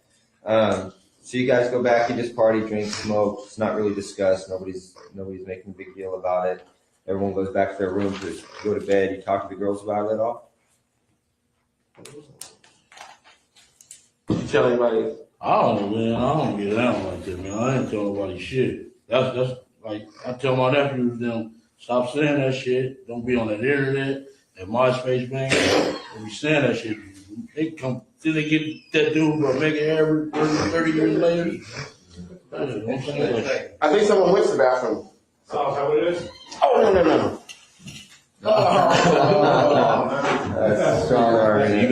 You guys do that. Go back to the hotel. Do all the South Side. Who all was in the room afterwards? Is everybody? Corey, Kev. Corey came later. He said, "You learned Tupac again." Like, is that right? Y'all laughed. Huh? Y'all laughed. Yeah. So he came in with the news that he brought the news that he had died. And he thought he had died. Oh, yeah. They said they both shot up. Okay. All right, so that night goes by. The next morning, you guys go get up and you go back down to the Cadillac? I didn't ever go back to down to the Cadillac. You didn't? Some other people went. Okay. T. Brown, he had to go get the car. Okay, I thought you said you and Lane drove back. Oh, we drove that a Century back. Did you and him? And your wife? And wife. And she was his girl in there too? I think she was, yeah. Okay, so 4 y'all. Yeah. But during that night, after the shooting, was there any phone calls between you and Zip or you and anybody? No. Nothing. It was dead that night. Nothing happened. The No next day, communication. we met at that right here on 3rd and La Brea at that hot wing place. So Melrose? Paul was like, "What up?" Yeah, Melrose. All right, okay. So you get up the next morning, and what happened? You turn on the news, you see he's dead. We already knew. You already knew he's dead. Any phone calls? You call anybody? You call Zip? The next day, man. The next day, he was like, Zip called you, you called Zip. "Call me," and he said, "Was that us?" Okay, yeah. Then he called while we was, "Is that us?" Yeah. Wait. So Zip called you and said, "Is that us?" Meet me at the hot wing place. I met him at the hot wing place. But you said the hot wing place is here in LA. Yeah. Okay, so let's go back to Vegas. So Yeah. you're in Vegas. You wake up the next morning. Yeah. All right. You turn on the news. You see he's dead, or you knew he's dead. You get a call from Zip, right? In Vegas? Yeah, in Vegas. I'm talking about. Walk me through that morning. Who called you, or what did you do that morning? The next morning, someone called me. Whoever was in Vegas, right. From Vegas. So we left. We got on about 10 o'clock. Then I got a call once I got back to LA. And he said, "Come meet him at the hot wing place." He said, "Puff, come on back." And he told him, "Yeah." Okay, so let's go back to Vegas. What were you gonna do about the car? What was I What were you gonna do about the car? Or what did you know was gonna be done about the car or the gun? It wasn't my concern. You didn't care about it at all. Okay. I got my mother-in-law had rented my car. I had to worry about her car, and he had to worry about his car. Shit. And I swear, Highway Patrol was gonna pull his ass over, man. Y'all was. Do you know if he had the gun with him still? I don't know. I know the Highway Patrol was on his ass for about at least 10, 15 miles. I know he was shitting bricks. You know what I'm saying? I'm like, damn. And you never know what happened to the gun. After T. Brown never talked about, No, I never knew. Okay, so you get back to LA the next day. Zip calls you, says, "Meet me at the hot wing place." Where at? In my Peaks. Melrose and Brand. You know where Peaks is? Yeah. Place still exists. All right, so you guys go over there. Zip shows up. You guys, what happens after? What's the conversation with you and Zip? He said, Puff kept on calling, "Was that us? That us?" And he told him, "Yeah, it was us." Faye called him. He said, "We go get our little money." Said, all right, I'm gonna go back out there. Woo, woo. Okay, so Puff called Zip and said, was that us? Faith called Zip and said, was that us? But you talking to Puff too? Yeah. Yeah. So when you're talking to Zip, when you're at the hot wing place talking to Zip, Puff he Puff calls. Yeah. On Zip's phone or your phone? Oh, Zip phone. And Zip gives you the phone? Yeah. Okay. People say, well, that's us. Zip was like, yeah, that's us. So everybody was happy. Yeah, man. They wanted, we needed some money, man, because y'all raided our house and took all our guns. You know what I'm saying? So that when you talk to Puff on the phone, does he ask you, was that us? Yeah. And then you say, yeah. What's his response? He was happy as hell, shit. And did you ask him then about his money? About your money, I mean? When you gonna get paid or whatever? No, not to say that on the phone. Zip go get our cash. Yeah. Zipline handled that part. Yeah. Okay, so you tell Zip we need to get paid. What does Zip say? I'm gonna go back home and handle it. Yeah, I'll get back with y'all. Yeah. I said they took raided our house and took our guns and all that shit. So, yeah. Okay, the raids occur. Then I gave a beating. That was stupid as hell. For the South Side, we gave a beating and all them motherfuckers told everything. Well, that's when everybody in the whole hood started, you guys. Yeah, man. I shouldn't have did that. That was the fucked up move I ever made. And was that after the guns were taken from the hood? You know, police was raiding the houses, or was it before? It was before our ads. I don't remember. I know we gave a meeting at the park in Cerritos. Them bitches went and told everything, man. And everybody, both clicked. I mean, it was a temple and whatever. All of us clicked, yeah. All came back together, yeah. Yeah, man, a park in Cerritos. What's the name of that park? Reading old park on Belleville. It's all in that first affidavit anyway. We read all that shit. Okay, so you called the meeting though?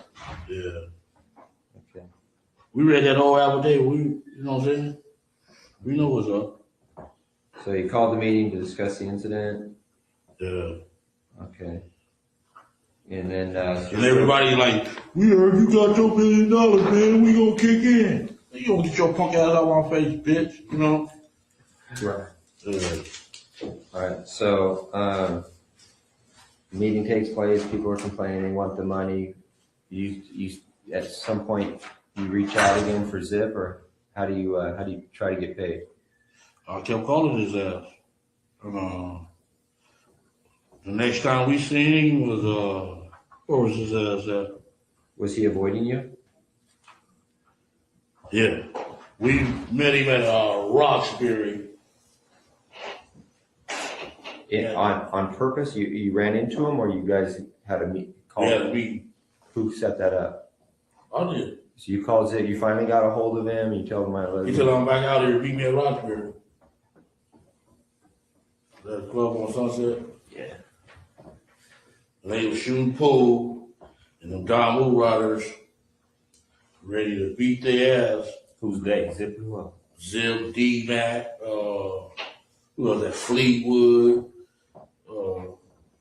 Fleetwood? Yeah. Do the hand with Flint? Yeah. Was Flint out by then? No. Okay, then y'all meet, and then what? We meet? Now, when you have a meeting, is D-Mac and Fleetwood all of them there with you guys? No, it was just me and him. I was talking to him. What's up with the cat? And he ain't gave it to me yet. And D-Mac told me that shit. He said, man, Zip got that money. He like, huh? He didn't say that like though, because he thought he was still trying to get the money, right? Yeah. I'm talking about he told me this past summer. And what's the name? Fell out behind all that shit.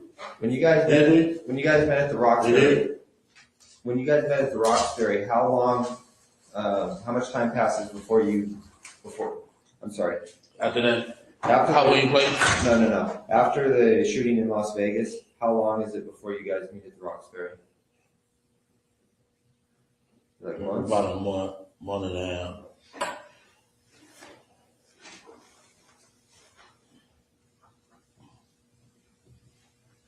And so he tells you that Puffy hasn't paid him yet? right? Yeah. All right, and what do you tell them? That, What's up? What's up? I need money. Yeah. We need money, motherfucker. They took our guns, all that shit. We need some money.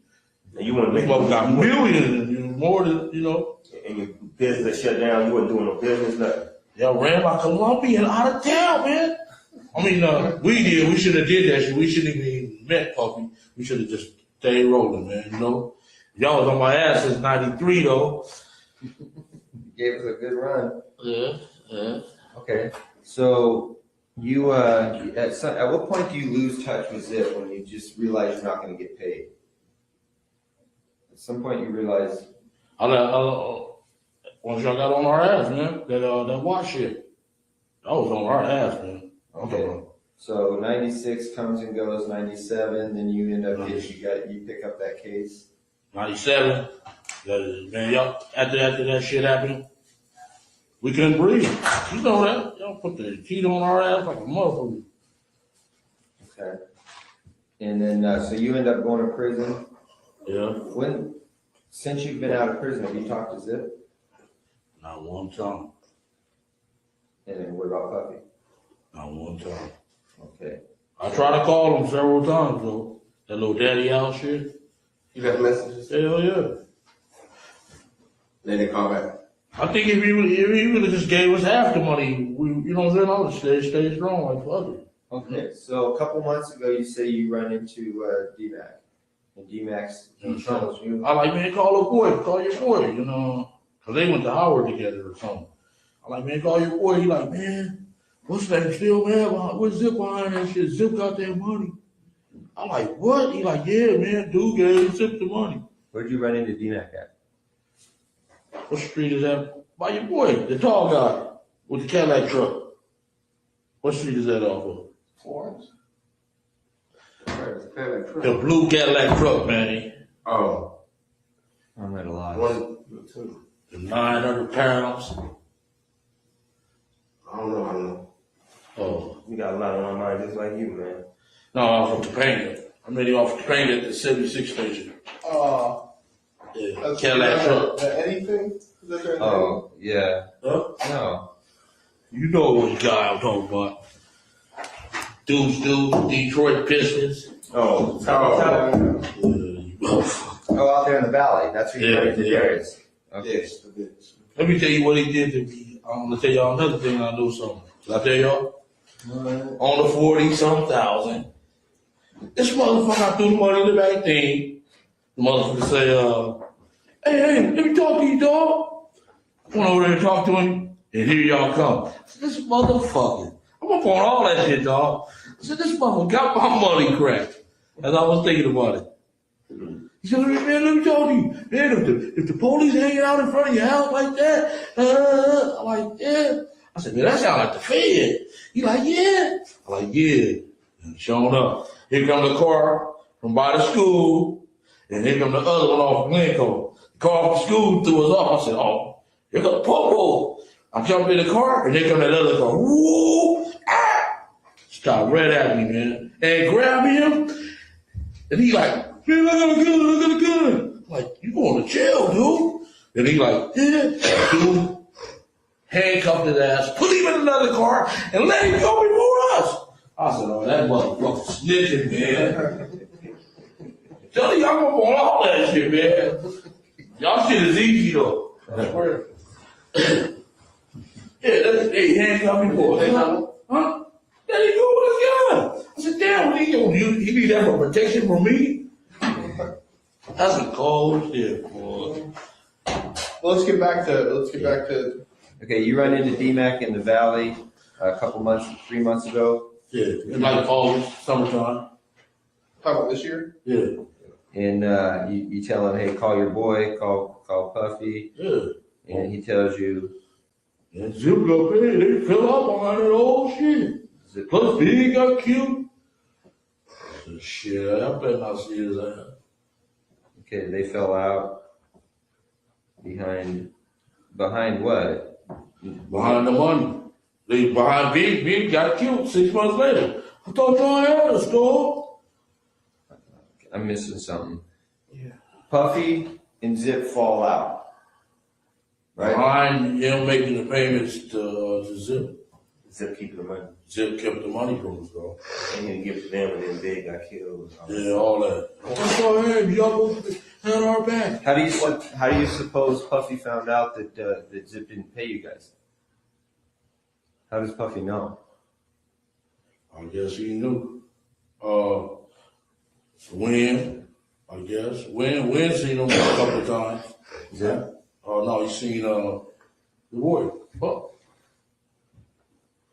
At one of the Snoop parties out there.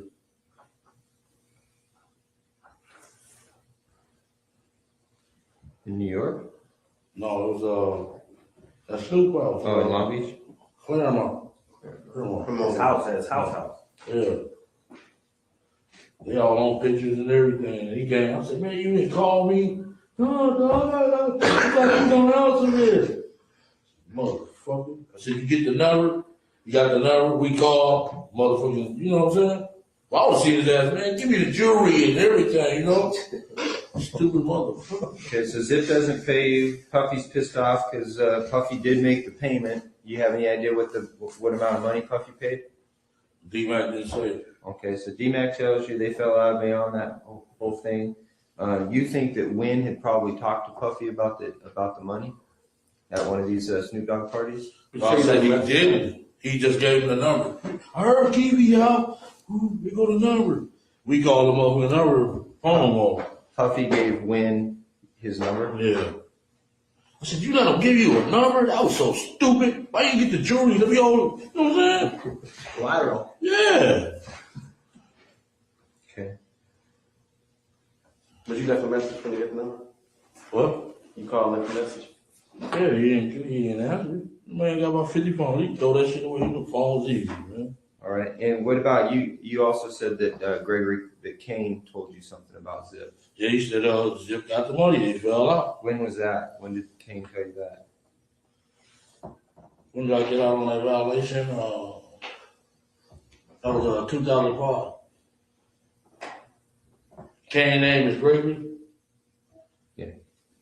How about Pete? How much time they gave Pete? Pedro Hill? Yeah. I think he got 5-6 years, didn't he? Ooh. Oh, damn, hurt. Well, this is a cold dude. Man, the game ain't right. I advise everybody to quit, dude. Where were you when Kane told you? Is this when you were back in Richmond or? Care about it. Oh, only went out there one time. They said I stole $10,000. I said, bitch, I stole $10,000. No, that's your brother saying that. That's not. Yeah. Kevin. Yeah, stupid ass motherfucker. You don't know I'm saving his life. $10,000. Oh, you know about that too, huh? Yeah. Okay, so Kane tells you you're over at Kev's house 2005. Kane tells you, man, Zip got that money. How does Kane know Zip? Just from out there in New York. Just the New York connection? Yeah. Everybody knows Zip. Zip's big and a mother out there, man. Yeah. Now, you know Kane's on the run, right? He on the run? Yeah. Oh. You have any contact with him at all? I thought his ass was snitching because he got caught with 12 keys. Yeah, he bugged out on that. He did? Yeah. I ain't got no country. He be up in Baltimore. Right there by that school. By the way, do you know if Gregory Brooks, if his people back in Baltimore are the Brooks brothers that were in the newspaper like a couple years ago behind that big bus? No. You don't know if that's his brothers? No. Gregory, just my cousin. Okay. Yeah, I know he was sending stuff to Baltimore, but wasn't he, the Brooks brothers from Baltimore, you don't know who they are? No, he ain't. Okay. There's a brother named Garfield. And he phone company, man. Gregory quit. Gregory, Craig, all of them. All my older brothers and shit quit that shit. Yeah. My great sons, both of them in jail. One of them in jail, right? Yeah. They got banging and stuff, huh? Y'all is up our ass, huh? Yeah, man. Lil Lane better watch out. Craig's brother, he out there. Why you gonna stop him from doing what he doing? He out there banging and stuff, man. Who? Craig's little brother. They call him Lil Lane or whatever. Craig's son. They call him Little Lane? Something like that. No, they don't. Lando or some shit. I don't know. Something like that. Baby Lando? Yeah. I think one of the last things is, what makes you think though that now that you'd be able to talk to either like Zip or somebody in person? KPD, well. I know you got it. I got you. I know you're KPD, but listen, they had a fall. Seriously though, I mean, this is. Man, I would go ask Puffy, man. I would go. Puffy, you're KPD. Puffy's Puffy. Okay, and now he knows that, you know, you can't afford to be making any mistakes right now about the ghosts that are in his closet. And, you know, all of a sudden KPD comes up out of nowhere and starts wanting to talk about the murder of Tupac. He couldn't really come like that. I ain't gonna come back. Give me my money, man. No, my money. But I'm saying, I'm just, from my standpoint, he wouldn't just come up to him like that. He'd have to create a scenario where he would feel comfortable. Then let's talk about creating. Like, I give you an example what I would think. Like, maybe like. Y'all find out where he at in the club. No, listen to me. You wouldn't just have him just pop up on the dude. No. You create a situation maybe like where Keffe was in town, he was doing well. Maybe Keffe had a business and that he was putting together, a clothes business or something like that. He'd come at him like that, and then they would kick it, and then the conversation would come up. I mean, you wouldn't just have him just walk up on him like that. Right. We don't know how to create that. That's why we need your guys. Because I mean, probably you want my input? Give me that. Yeah, exactly what I want. Is your how you looking? You can have. No. I've been looking for his ass. Believe me. You know that too, right? Yeah. When I run into at the club, when he got that walk of fame, motherfucker, I was right there. But what I'm saying is, there was too many of y'all around here. He's not going to just give you a straight conversation. He's going to feel comfortable. You got to create something that's comfortable for him. I mean, I know how you're thinking, but it's been a while. He's sophisticated. He's scared. I'm just saying maybe you have to create some type of. They know they don't want to mess with you. They don't want you coming at them wrong. He embraced it when, you know what I'm saying? He ain't, boy, you know what I'm saying? He cool like with women like that? Yeah, he gonna embrace the shit out of us.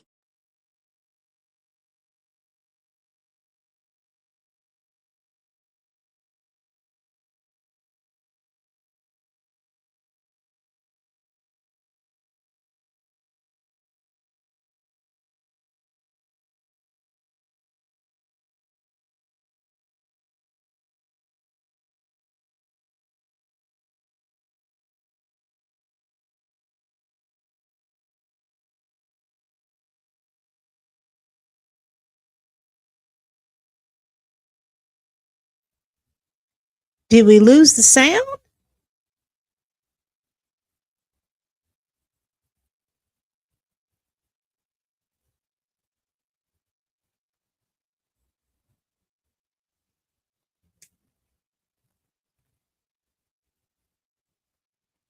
Conversation is still going across the screen, but did we lose the sound?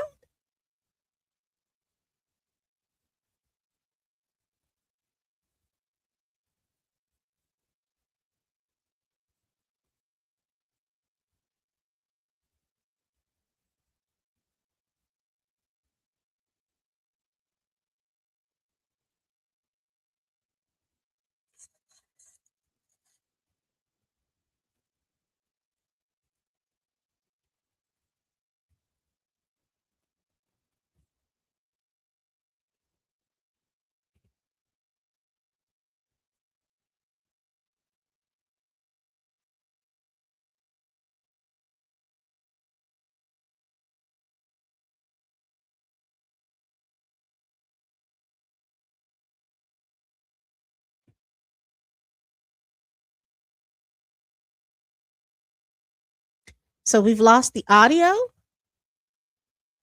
And how long has it been going on that we haven't had any audio?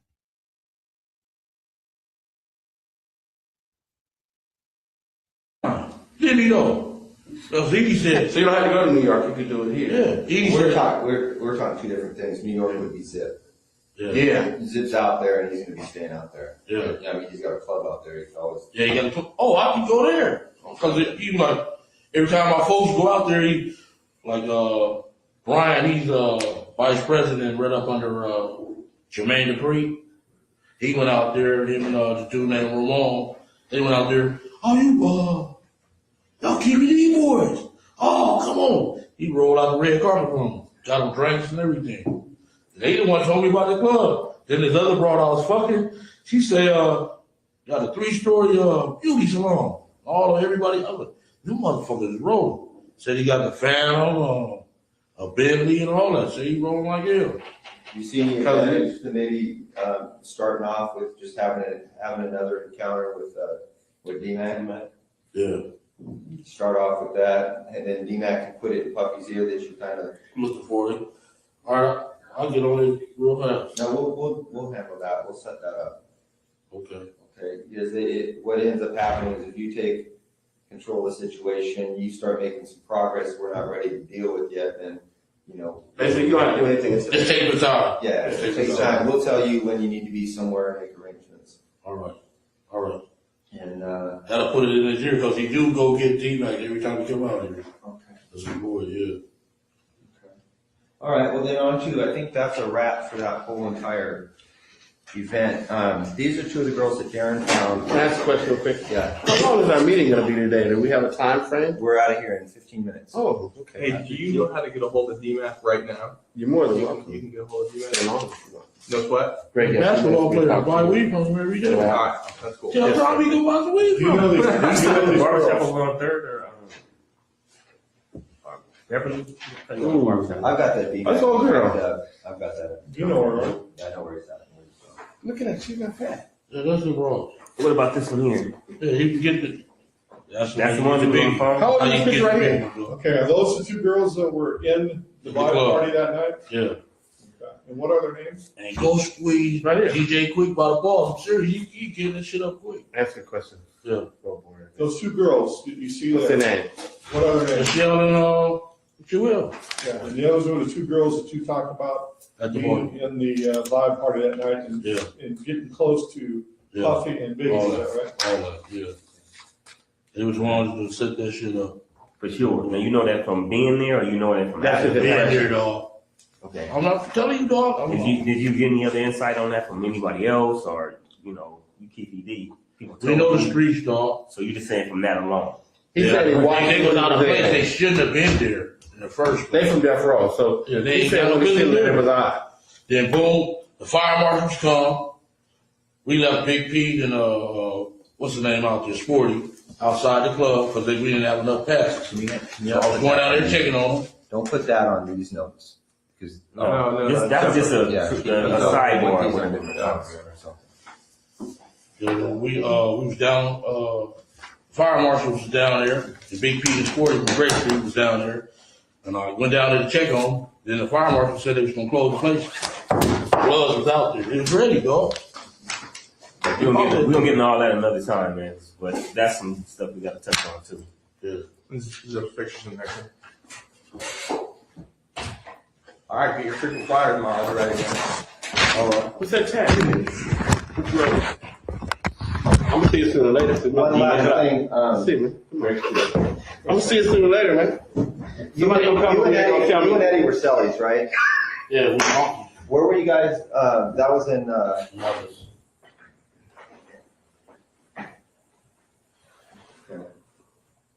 What? I wanted to ask you something. Excuse me. What do you know his last name to be? Sammy Samuels. Huh? Sammy Samuels. Samuels. Sammy Samuels. Oh, okay. He asked me a question. I find out what he said. I want to ask you one more thing. I know you probably been on vacation, 93. Okay. I need to know it. 93. You working on a while, probably.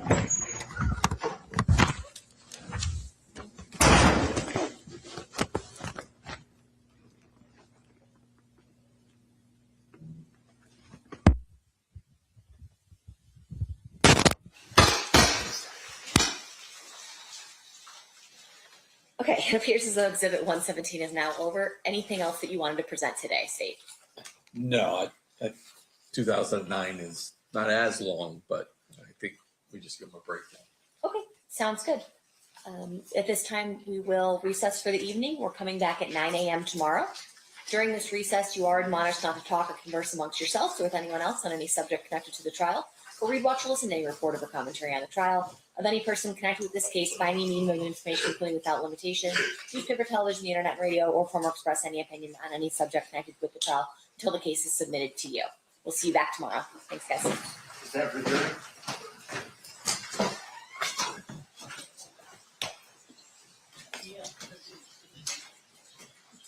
So we heard it all.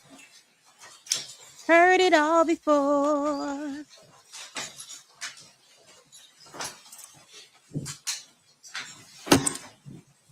We're going to see if they have any procedural things because it's getting late for me and I got to get off this stream real quick. But we went over his, and he gave a lot of information. The record the jury has exited. Anything we need to address outside the presence? Nothing from the state. No. Okay, we'll be in recess. Thank you, everyone. Have a good night. Thank you.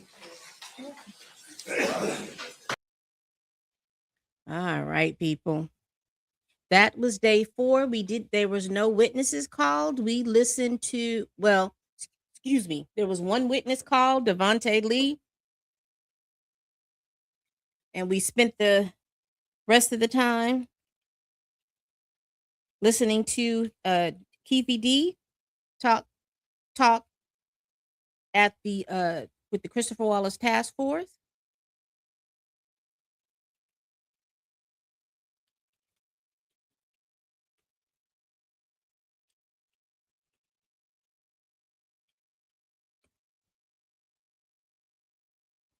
So we'll be back here at 9 o'clock in the morning. Again, shout out to my Twitter X family. Y'all have been holding me down today. I've been in and out of the stream, but y'all have been holding me down, and I really do appreciate it. We will be back here 11 o'clock Central Standard Time. That would be noon Eastern Standard Time, because Las Vegas, I think, is, what is their time zone? Is it Mountain or Pacific? And that will correspond. So their time, they're going to start locally at 9 a.m. and we will start here in Central Standard Time and Eastern Standard Time. Central Standard Time will be here at 11 a.m.